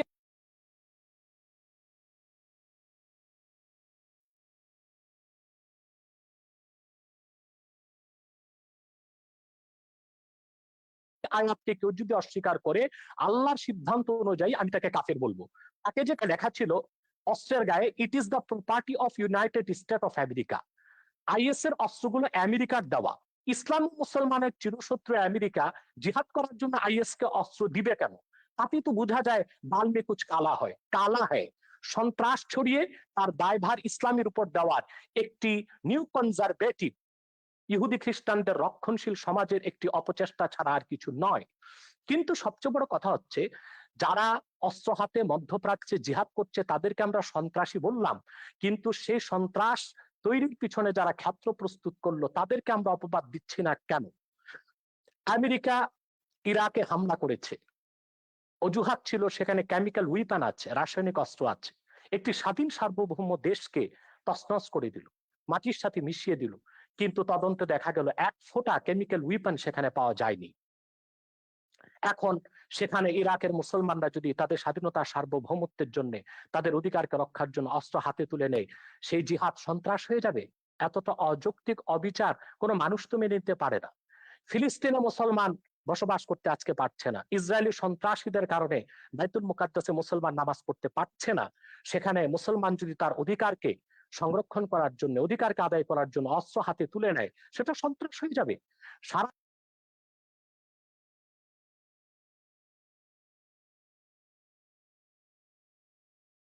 বিশ্বব্যাপী জাতিসংঘের তত্ত্বাবধানে সন্ত্রাসকে ছড়ানো হচ্ছে। বাংলাদেশের বিষয়ে বলা হচ্ছে কওমি মাদ্রাসার ছাত্ররা সন্ত্রাস করে।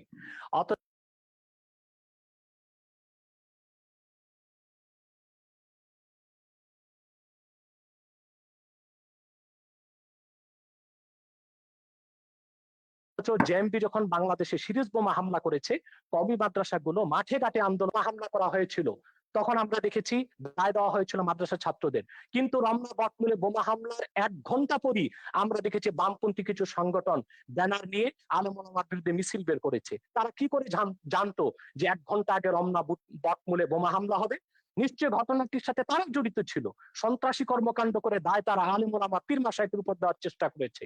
আলেম ওলামা পীর মাশায়েখদের ইমেজকে, সম্মানকে ক্ষুণ্ণ করার জন্য, এবং বাংলাদেশে যেন ইসলামের রাজনৈতিক উত্থান না ঘটে সেটা ঠেকাবার জন্য।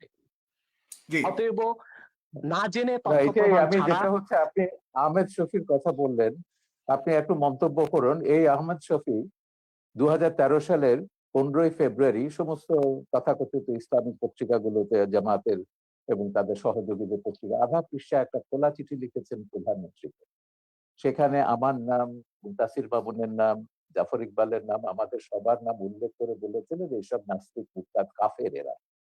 এবং তারপর যেটা ব্লগারদের বিরুদ্ধে তিনি তার ঘাতকদেরকে লেলিয়ে দিলেন, তারপর তো সিরিজ অফ ব্লগার হত্যা আমরা দেখলাম, এবং প্রত্যেকে তারা বলেছে, এবং যারা ওই যে ইয়েটা করেছে, এই হলি আর্টিজান ঘটিয়েছে, তারাও বলেছে তারা জাকির নায়কের ওয়াজ শুনে এবং আহমদ শফির ওয়াজ শুনে তারা এগুলো করেছে। ধর্ষণের ব্যাপারে তিনি যেটা বলেছে, ধর্ষণটা বেড়েছে কেন? আহমদ শফির সেই ওয়াজ কি আমরা ভুলে গেছি? এখনো ইউটিউবে আপনি পাবেন যে গার্মেন্টস এর মেয়েদেরকে তিনি ঘর থেকে বেরোতে মানা করছেন। ঘর থেকে বেরোলে পুরুষের লালা ঝরবে, এবং যে পুরুষের লালা ঝরবে না সে পুরুষ নয়, তাদেরকে প্রকারান্তরে যে গার্মেন্টস এর মেয়েদেরকে জেনাকারিনী বলছে, যে এরা বাইরে যায় জেনা করবার জন্য। এবং আমার ওই ছবি তো ওখানে আছে, একজন এসে বলেছেন যে ইসলামী আইন অনুযায়ী তিনি প্রমাণ ছাড়া এমন কথা বলতে পারেন না, সেই অনুযায়ী তার 80টা দৌড়াপেট হবে। আমি সেইখানে যাচ্ছি না, আমার কথা হচ্ছে দিস ইজ বাংলাদেশ, এটা বাংলাদেশ। এখানে এখনো ইসলামী হুকুমত কায়েম হয়নি, এখনো কোরআনের আইন কায়েম হয়নি। বাংলাদেশ চলবে বঙ্গবন্ধু যে সংবিধান দিয়ে গেছেন সেই সংবিধান অনুযায়ী। যেদিন আপনারা খিলাফত কায়েম করবেন সেদিন আপনাদের কোরআনের আইন কায়েম করুন, আমাকে 100 বার আপনারা হত্যা করুন, তাতে কিছুই যায় আসে না। কিন্তু কথা হচ্ছে যতক্ষণ পর্যন্ত এটা বাংলাদেশ আছে, ততক্ষণ পর্যন্ত বাংলাদেশের সংবিধানের মূলনীতি আপনাকে বিশ্বাস করতে হবে, আমার বাঙালিত্বের চেতনাকে বিশ্বাস করতে হবে। ধর্ম আমি 100 বার বদলাতে পারি, কিন্তু আমি কখনো আমার এথনিক আইডেন্টিটি, বাঙালি সত্তা, আপনিও এখন বাংলায় কথা বলছেন, আপনি নিজেও একজন, 1000 বছর ধরে আপনার পূর্বপুরুষরা বাঙালি ছিল, এবং ইসলাম গ্রহণ করবার আগে অন্য ধর্ম ছিল কিংবা কোনো ধর্ম ছিল না। ধর্ম আপনি বদলাতে পারেন, কিন্তু যেটা আপনি বদলাতে পারেন না সেটা হচ্ছে আপনার জাতিসত্তা, এথনিক আইডেন্টিটি। এথনিসিটি অনুযায়ী আমরা 5000 বছরের একটা প্রাচীন জাতি। এই প্রাচীন জাতির আমাদের একটা সভ্যতা আছে, ঐতিহ্য আছে, এবং সংবিধানে এগুলো রক্ষার কথা দায়িত্ব রাষ্ট্রকে দেওয়া হয়েছে। আমাদের ঐতিহ্য, এগুলো আমাদের রক্ষা করতে হবে। তারপরে আমরা যে যা ধর্ম পালন করব। কেউ যদি ধর্ম পালন না করে, তারও এই দেশে থাকবার সমান অধিকার মর্যাদা দিতে হবে, এবং আছে, সংবিধান অনুযায়ী সেটা আছে। আমার কথা হচ্ছে সহিষ্ণুতা প্রদর্শন করুন, সৌভ্রাতৃত্ব প্রদর্শন করুন, ইসলামকে কলঙ্কিত করবেন না। রাজনীতি টেনে এনে সন্ত্রাসকে বৈধতা দিয়ে ইসলামকে আপনারা দয়া করে কলঙ্কিত করবেন না। পশ্চিমারা একটা অজুহাত পেয়ে গেছে, ইসলাম ব্যাশিং একটা শব্দ পশ্চিমে, এবং তাদেরকে গিয়ে বোঝাতে হয় যে না, আমাদের দেশে ইসলাম হচ্ছে, এটা সুফিদের ইসলাম, এটা শান্তির ইসলাম, কিছু সংখ্যক বিপদগামী, এগুলো আইএস আল কায়দার প্ররোচনায় তারা এগুলো করছে। কিন্তু এই কথাগুলো যখন আমরা ভিন্ন ধর্মকে যখন আক্রমণ করছি ওয়াজের নাম, ভিন্ন মতাবলম্বীদের যখন আক্রমণ করছি ওয়াজের নাম, এবং অশ্লীল কদর্য ভাষায় কথা বলা হচ্ছে, এবং তখন আপনি কি ধারণাটা দিচ্ছেন ইসলাম সম্পর্কে সেটা বলুন।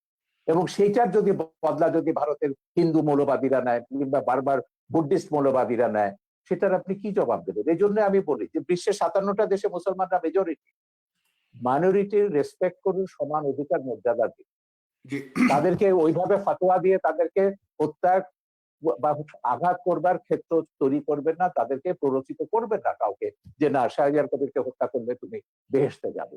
এটাই তো তৈরি করা হচ্ছে উন্মাদনা। ব্লগার হত্যার পেছনে এটাই ছিল, যে ওকে খুন করতে পারলে, বাবাকে খুন করতে পারলে তুমি বেহেশতে যাবে।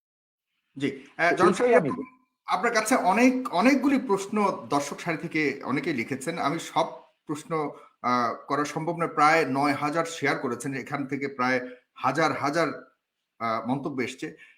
কেউ কেউ লিখেছেন, যেমন এম এ বাসিত আশরাফ, তিনি লিখেছেন পৃথিবীতে, শাহরিয়ার কবির সাহেবের কাছে প্রশ্ন করেছেন, পৃথিবীতে প্রথম মানবাধিকার এবং নারীদের সম অধিকারের প্রতিষ্ঠা তাকে, উনি কি জানেন পশ্চিমা বিশ্বের দার্শনিকেরা পৃথিবীর শ্রেষ্ঠ মানব দরদী মানুষ হিসেবে কাকে স্বীকৃতি দেয়?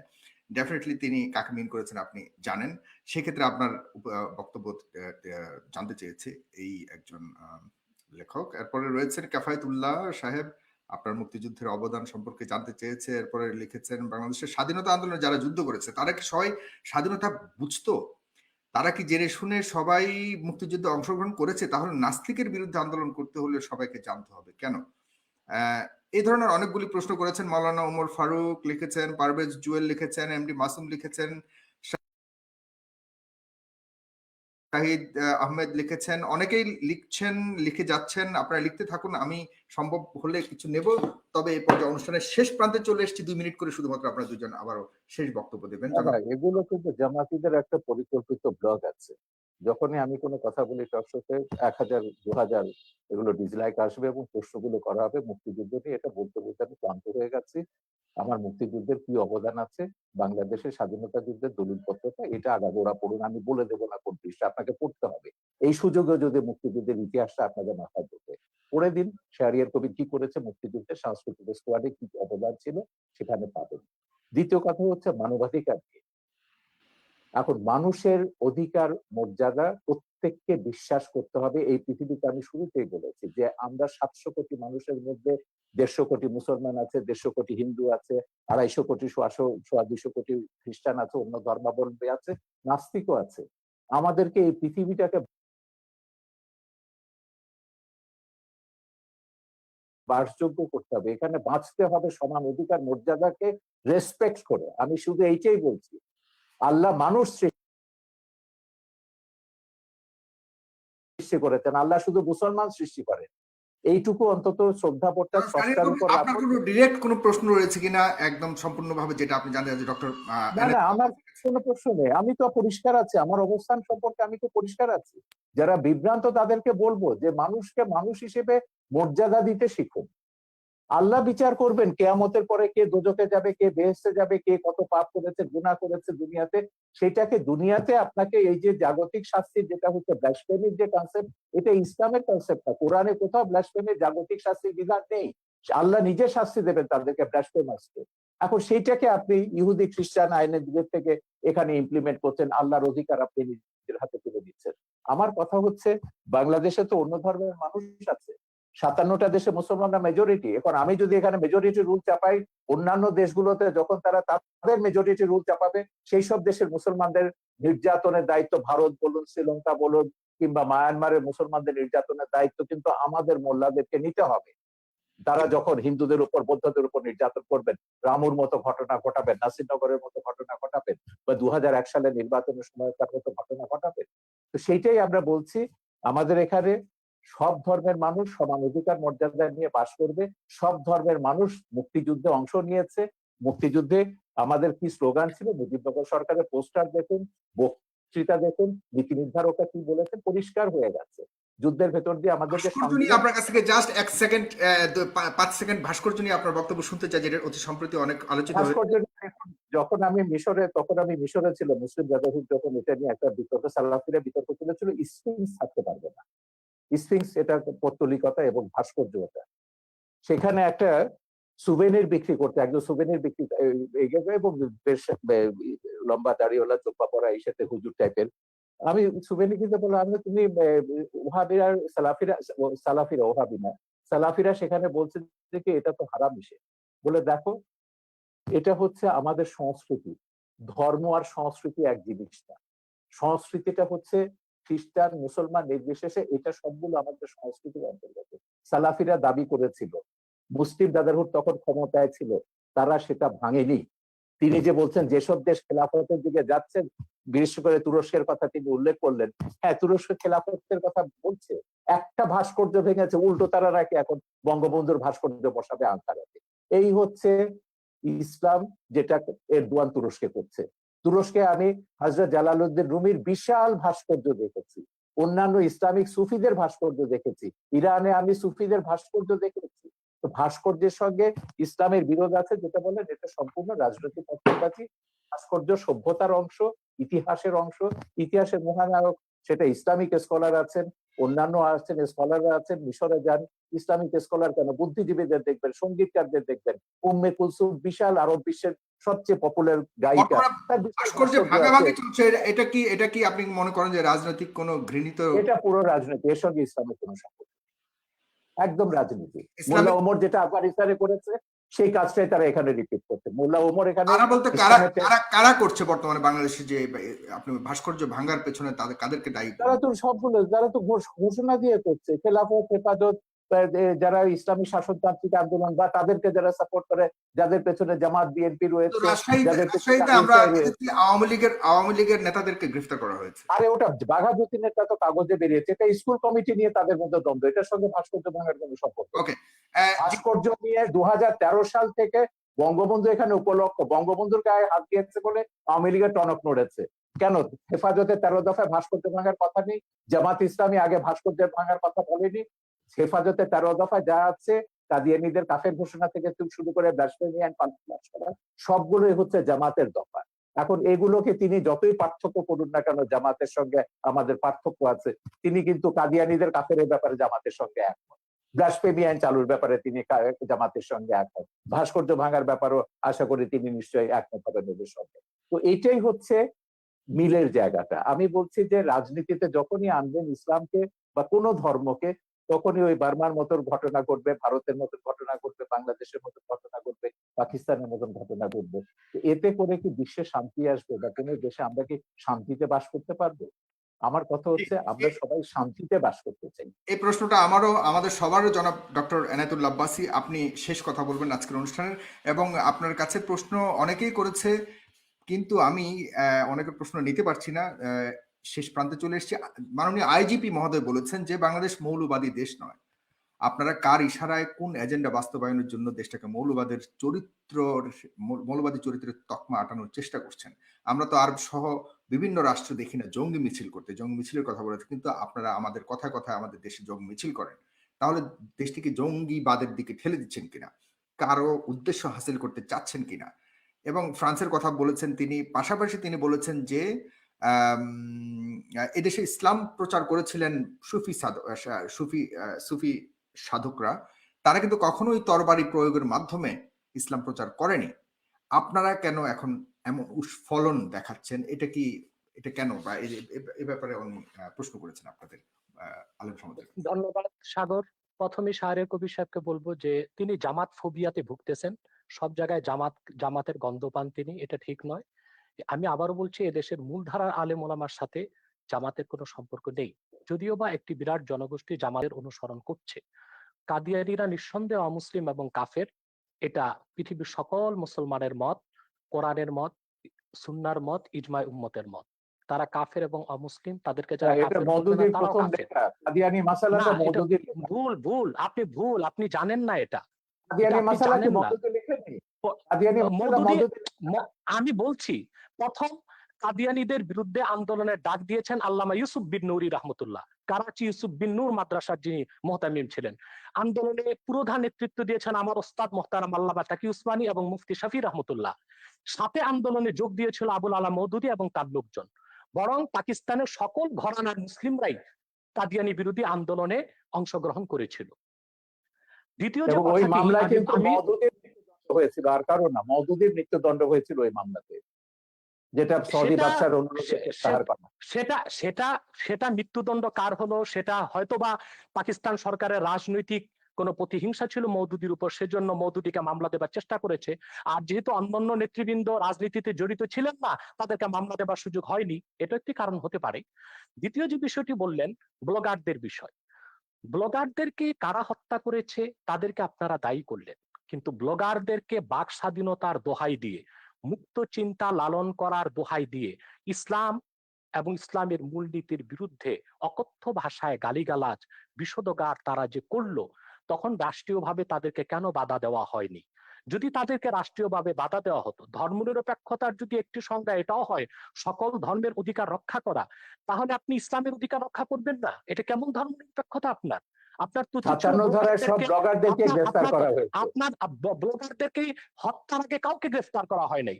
যখন সরকার দেখেছে একটি ব্লগার বাংলাদেশে আর বেঁচে থাকবে না, তখন ব্লগারদের নিরাপত্তার জন্য তাদেরকে গ্রেফতার করা হয়েছে। কিন্তু যদি ব্লাসফেমি আইন বাংলাদেশে থাকতোই, তাহলে তো ব্লগারদের এই সুযোগ হতো না, তাহলে কারো তো হাতে অস্ত্র নেবার প্রয়োজন হতো না।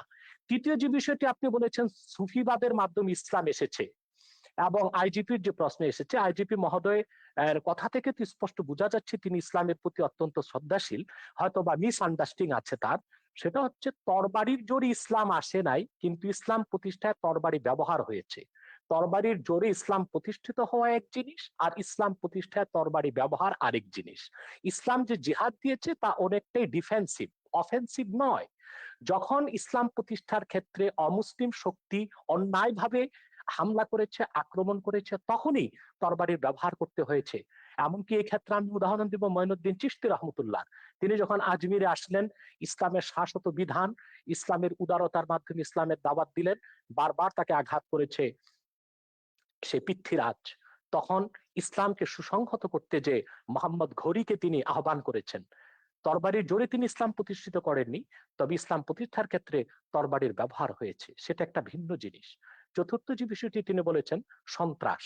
সন্ত্রাস তো আমাদের দেশে অনেক রকম সন্ত্রাস হচ্ছে। যারা কলমের মাধ্যমে দুর্নীতি করে হাজার হাজার কোটি টাকা বিদেশ পাচার করছে, তারাও তো সন্ত্রাসী, কলম সন্ত্রাসী তারা। যারা বাংলাদেশে বন জঙ্গল উজাড় করে গাছপালা সবকিছু বিক্রি করে খেয়ে ফেলছে, তারা পরিবেশ সন্ত্রাসী। অনেক রকম সন্ত্রাসী আমাদের বাংলাদেশে আছে। কিন্তু আমাদের দেশে যে অস্ত্র সন্ত্রাসীর কথা বলছেন, এটা জুজুর ভয়। আসলে বাংলাদেশে কোনো সশস্ত্র জিহাদি সংগঠনের অস্তিত্বই নেই। জেএমবি বলে যেটা ছিল, সেটা অনেক তদন্তের বিষয়, সেটার সাথে মূলধারার ইসলামপন্থী ও মাদ্রাসার ছাত্রদের কোনো সম্পর্ক নেই। হোলি আর্টিজানে আমরা দেখেছি যারা সন্ত্রাসী হামলা করেছে বলা হচ্ছে, তারা কেউ মাদ্রাসার ছাত্র ছিল না, তারা ইংলিশ মিডিয়ামের ছাত্র ছিল। যদিও বা তারা বলেছে জাকের নায়কের কথায় তারা উদ্বুদ্ধ হয়েছে। আমি ওপেন চ্যালেঞ্জ করব, জাকের নায়কের এমন একটি বক্তব্য কেউ দেখাতে পারবে না যেখানে তিনি সশস্ত্র, যেখানে তিনি সন্ত্রাসকে উস্কে দিয়েছেন। জাকির নায়কের কোন একটি বক্তব্যে এটা দেখানো যাবে না। মূলত এটা ছিল একটি প্রি প্ল্যান প্রোগ্রাম। জাকির নায়কের বক্তব্য বন্ধ করা, ভারত থেকে তাকে বিতাড়িত করার জন্য এটা একটি সাজানো নাটক ছিল। এবং তাতেও আমাদের বাংলাদেশের কোনো মাদ্রাসার ছাত্র শিক্ষক জড়িত ছিল না, ইংলিশ মিডিয়ামের ছাত্ররা জড়িত ছিল। অতএব কোথায় কোথায় সন্ত্রাসের দায়ভার এদেশের আলেম ওলামা, পীর মাশায়েখ ও মাদ্রাসা ছাত্রদের উপর দেওয়া, এটা অবিচার ছাড়া আর কিছুই নয়। এটা প্রত্যক্ষ বা পরোক্ষ যেভাবেই হোক ইসলাম বিদ্বেষ ছাড়া আর কিছু নয়। শিক্ষা ব্যবস্থায় আজকে ধর্মনিরপেক্ষতার প্রভাব বাড়ানো হয়েছে। সেখানে বাংলাদেশের শিক্ষা ব্যবস্থায় যে ধর্মনিরপেক্ষতার প্রভাব আসতেছে, সেটাকে আমরা দেখতেছি ধর্মহীনতা। ইসলামের মূল আকীদা বিরোধী অনেক শিক্ষা আমাদের শিক্ষা ব্যবস্থায় ঢুকানো হয়েছে। যেমন নবম থেকে মাস্টার্স পর্যন্ত প্রাণীবিজ্ঞান, জুলজিতে দ্য থিওরি অফ এভোলিউশন, ডারউইনের বিবর্তনবাদকে ঢুকানো হয়েছে বাংলাদেশে। অথচ সারা দুনিয়ার বিজ্ঞানীগণ একমত হয়েছে, the theory of evolution is not a scientific fact, it is nothing but hypothesis of Darwin. বিবর্তনবাদ এটা বৈজ্ঞানিক কোনো প্রমাণিত বিষয় নয়, এটা হচ্ছে ডারউইনের একটি মন গড়া মতবাদ।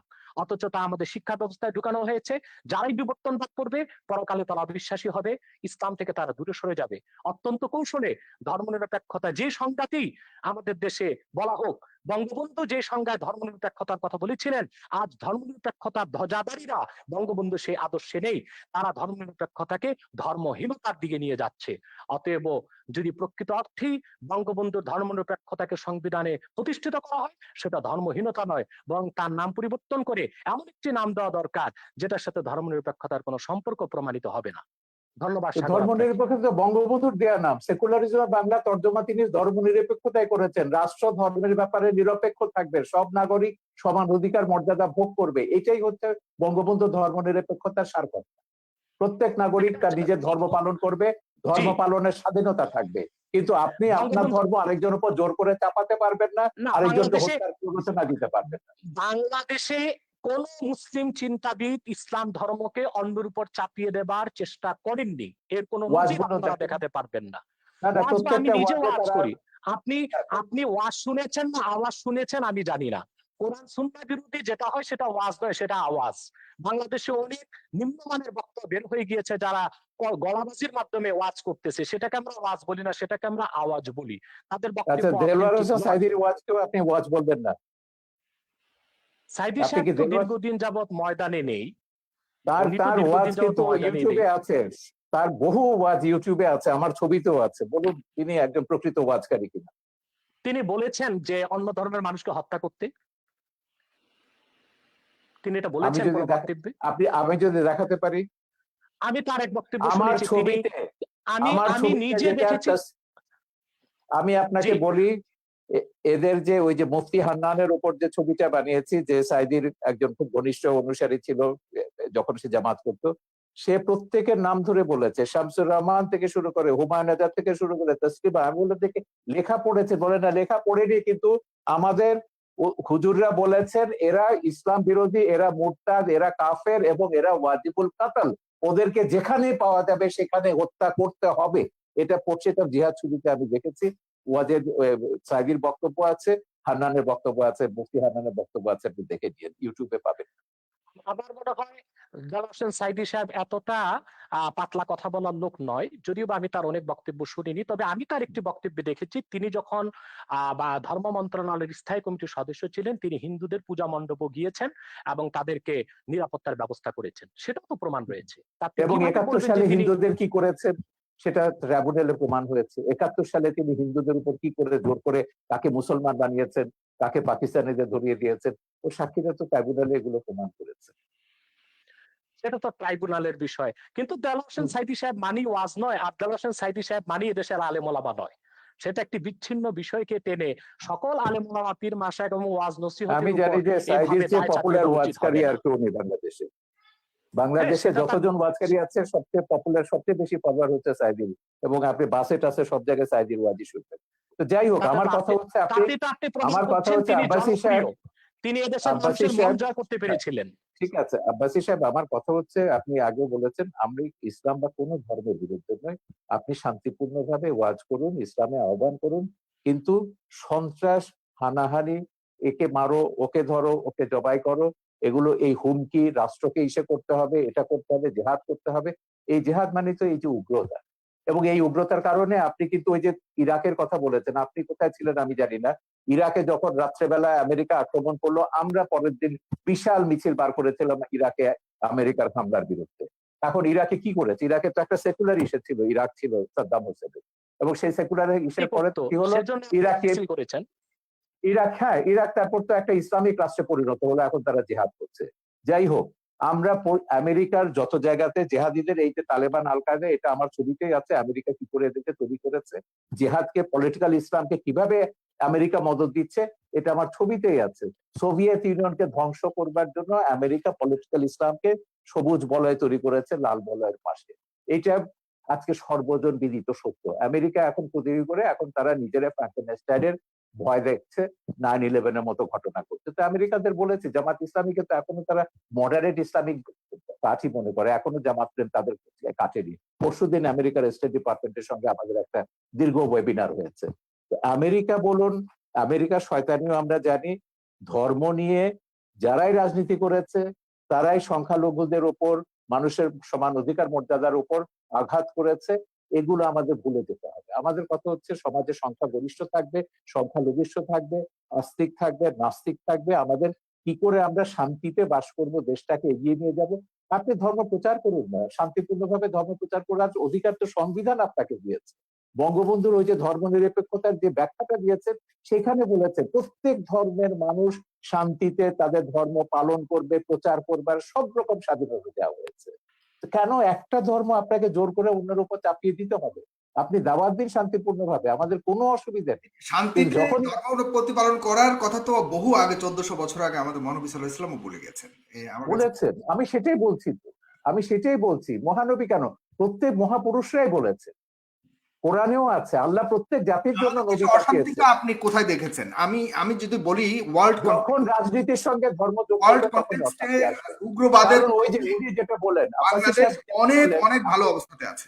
জি, আমি তো জানি, আমি তো জানি সেইটাকে নষ্ট করবার জন্য তো তারা গৃহযুদ্ধের হুমকি দিচ্ছে। এখন বলেছে 2013 সালের চেয়ে ভয়াবহ ঘটনা ঘটবে যদি বাংলাদেশ থেকে এসব ভাস্কর্য ভাঙা না হয়, সরিয়ে না আনা হয়।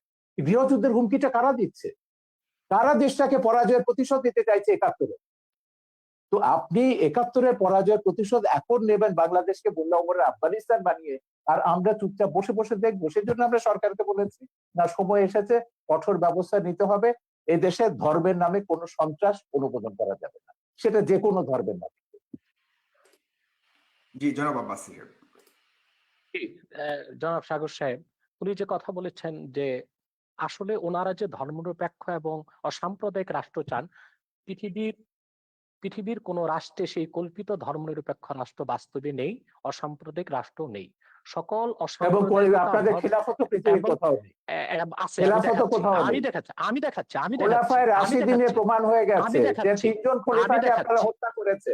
শেষ 3 করি, জন আমি খলিফাকে আপনার কথা বলার সময় কথা মুসলমানরা বলি নাই, হত্যা করেছে। সেটাই বলছি, আমি সেটা বলছি, সেই কল্পিত ধর্মনিরপেক্ষ রাষ্ট্র, কল্পিত অসাম্প্রদায়িক রাষ্ট্র পৃথিবীর কোথাও নেই। যদি ধর্মনিরপেক্ষতা অর্থ এটাই হয় সকল ধর্মের অধিকার রক্ষা, তো বাংলাদেশে ব্লগাররা যখন তখন ইসলাম বিরোধিতা করে, সেটা ইসলামের অধিকারকে ক্ষুণ্ণ করা হয়, তখন ধর্মনিরপেক্ষতা কোথায় থাকে?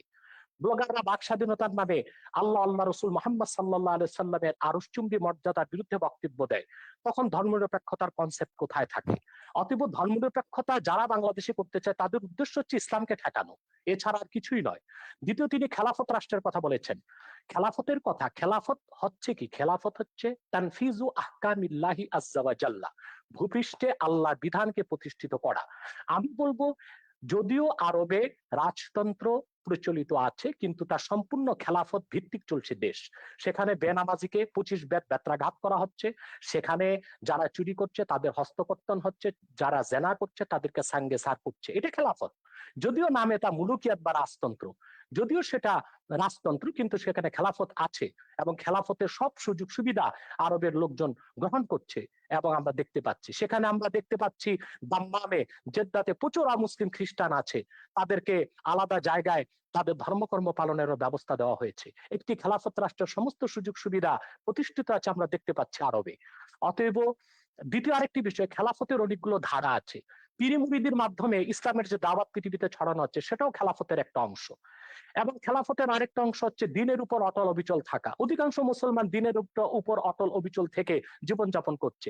রাষ্ট্রীয়ভাবে খেলাফত প্রতিষ্ঠা, সেটা মাত্র 100 বছর যাবৎ পৃথিবীতে নেই। 96 বছর আগে অবসান ঘটেছে। অতি দ্রুত মুসলিম রাষ্ট্রগুলো আবার খেলাফত ব্যবস্থায় ফিরে যাবে। আপনি যে তালেবানের কথা বলেছেন, তালেবান সন্ত্রাসী, সে সন্ত্রাসীদের সাথে যুক্তরাষ্ট্র কাতারে চুক্তিবদ্ধ হয়েছে। এখন তো সে আফগানিস্তান আবার খেলাফতের প্রতি ধাবিত হচ্ছে।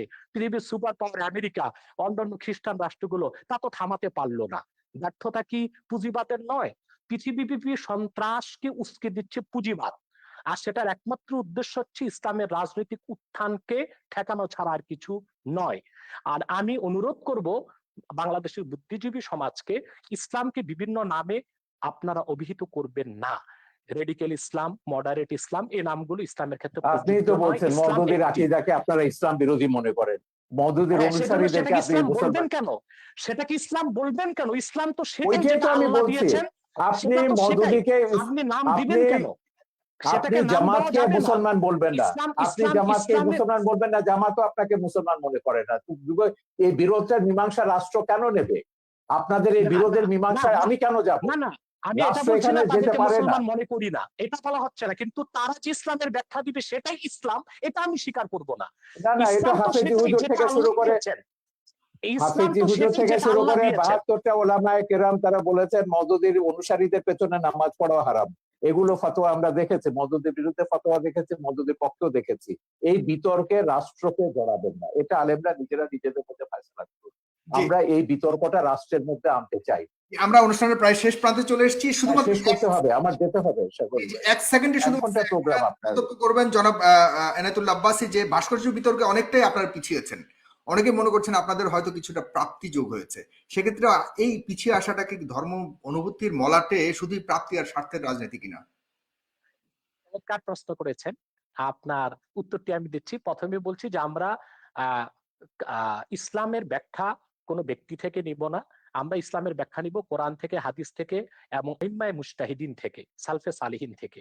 অন্য কোনো ব্যক্তি বা অন্য কোনো ব্যক্তির কোনো ব্যাখ্যা আমরা যদি কোরআন সুন্নাহ মোতাবেক হয় সেটা গ্রহণ করব, নতুবা সেটা পরিত্যাজ্য। যে কথাটি বলছেন আপনি ভাস্কর্যের ব্যাপারে, যে ভাস্কর্যের ব্যাপারে আমার আন্দোলনটা ছিল অরাজনৈতিক, বিরুদ্ধে। আর অনেকে করেছেন রাজনৈতিক ভাবে, পথে ঘাটে আপনি তারা করেছেন আন্দোলন বলতে কাকে করেছেন। বোঝাচ্ছেন? যে যারা হেফাজতের নেতৃবৃন্দ বা অন্য যারা করেছেন, তারা যেহেতু রাজনৈতিক দল তাদের, সেজন্য তারা রাজনৈতিক ভাবে করেছেন। আর অরাজনৈতিক ভাবে আমরা আমাদের অবস্থান থেকে ভাস্কর্যের ব্যাপারে ইসলামের সুস্পষ্ট ব্যাখ্যা তুলে ধরেছি যে ভাস্কর্য মিশরে আছে, তুরস্কে আছে, এগুলো কোনো দলিল নয়। কোরআন সুন্নাহ মোতাবেক ভাস্কর্য ইসলামে নিষিদ্ধ। অতএব রাষ্ট্রীয় পৃষ্ঠপোষকতায় তা যদি হয় তাহলে বৃহত্তম মুসলমানদের অনুভূতিতে আঘাত লাগবে। বাকি যারা রাজনৈতিকভাবে একটু নমনীয়তা অবলম্বন একই করছেন, একই কথা আমি বলেছেন বাবুনগরী, এরা মামুনুল হকরা কিন্তু একই কথা বলেছেন আপনি যেটা বলছেন। আমি একটু আমার শেষ সঙ্গে করি টকশোতে আমি মামুনুল হক একই কথা বলছেন। আমি একটু শেষ করি। দ্বিতীয়, তারা যারা এখন নমনীয়তার পথ অবলম্বন করেছে, আমি তো তাদেরকে ধন্যবাদ দিব। তারা পরমসহিষ্ণুতাকে প্রকাশ করেছে। অর্থাৎ তারা আসলে ভাঙচুরে বিশ্বাসী নয়, তারা সন্ত্রাস সহিংসতায় বিশ্বাসী নয়। তারা রাজনৈতিক ভাষা, আন্দোলনের ভাষায় সরকারকে মেসেজ দিয়েছে যে দেশের অধিক সংখ্যক মুসলমান ভাস্কর্যকে চায় না, অতএব ভাস্কর্য না করা হোক, এটা মুসলমানদের অনুভূতির প্রতি শ্রদ্ধা দেখানো হোক। আর দ্বিতীয়ত, ভাস্কর্যের বিপক্ষে যারা আন্দোলন করেছে, কথা বলেছে, কেউ পারচেজ করেছে কি না, রাজনৈতিক স্বার্থে করেছে কিনা, সেটা তাদের ব্যক্তিগত বিষয়। সেটার সাথে বৃহত্তর মুসলিম সমাজ ও অরাজনৈতিক আলেম ওলামাদের কোনো সম্পর্ক নেই। অরাজনৈতিক আলেম ওলামা ও বৃহৎ স্বার্থে যে এদেশের বৃহৎ মুসলিম সমাজ যে বিরোধিতা করছে, তা একান্তই ইসলামের অনুভূতি থেকে। দ্বিতীয়ত, যারা নমনীয়তা এখন অবলম্বন করছে, আমি তো শুনতে পেরেছি যে স্বরাষ্ট্রমন্ত্রী মহোদয়ের সাথে তারা সাক্ষাৎ করেছেন এবং স্বরাষ্ট্রমন্ত্রী মহোদয় তাদেরকে আশ্বাস দিয়েছেন যে অনতিবিলম্বেই সরকার আলেম ওলামার সাথে বসবেন এবং সুন্দর একটি সুরাহা বের করার চেষ্টা করবেন। যদি রাষ্ট্রের পক্ষ থেকে এই ধরনের আশ্বাস দেওয়া হয়, সেখানে তো আর আন্দোলন করে মাঠ গরম করার কোনো প্রয়োজন নেই।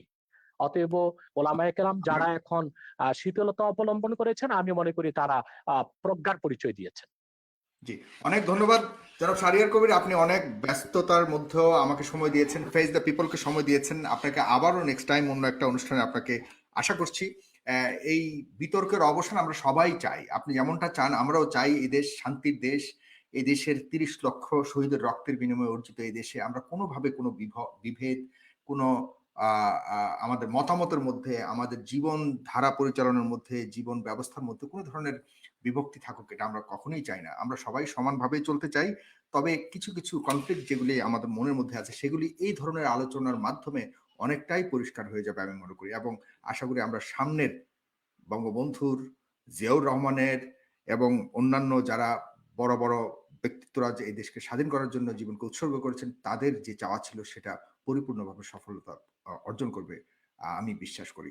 তো সুতরাং এই অনুষ্ঠানটিকে আপনারা অবশ্যই নিজেদের টাইমলাইনে শেয়ার করে এবং আমাদের ইউটিউব চ্যানেলটিকে অবশ্যই সাবস্ক্রাইব করে আমাদের অন্য অনুষ্ঠানগুলি দেখার আহ্বান জানিয়ে আজকের এই অনুষ্ঠানটি এখানে শেষ করছি। জনাব ডক্টর এনায়েতুল্লাহ আব্বাসী, আপনাকে অনেক ধন্যবাদ। আপনি অসুস্থ আমি জানি আজকে, তবু আপনি এসছেন, এটা একটা বিশাল প্রাপ্তি আমার জন্য, আমার অনুষ্ঠানের দর্শকদের জন্য অনেক বড় প্রাপ্তি।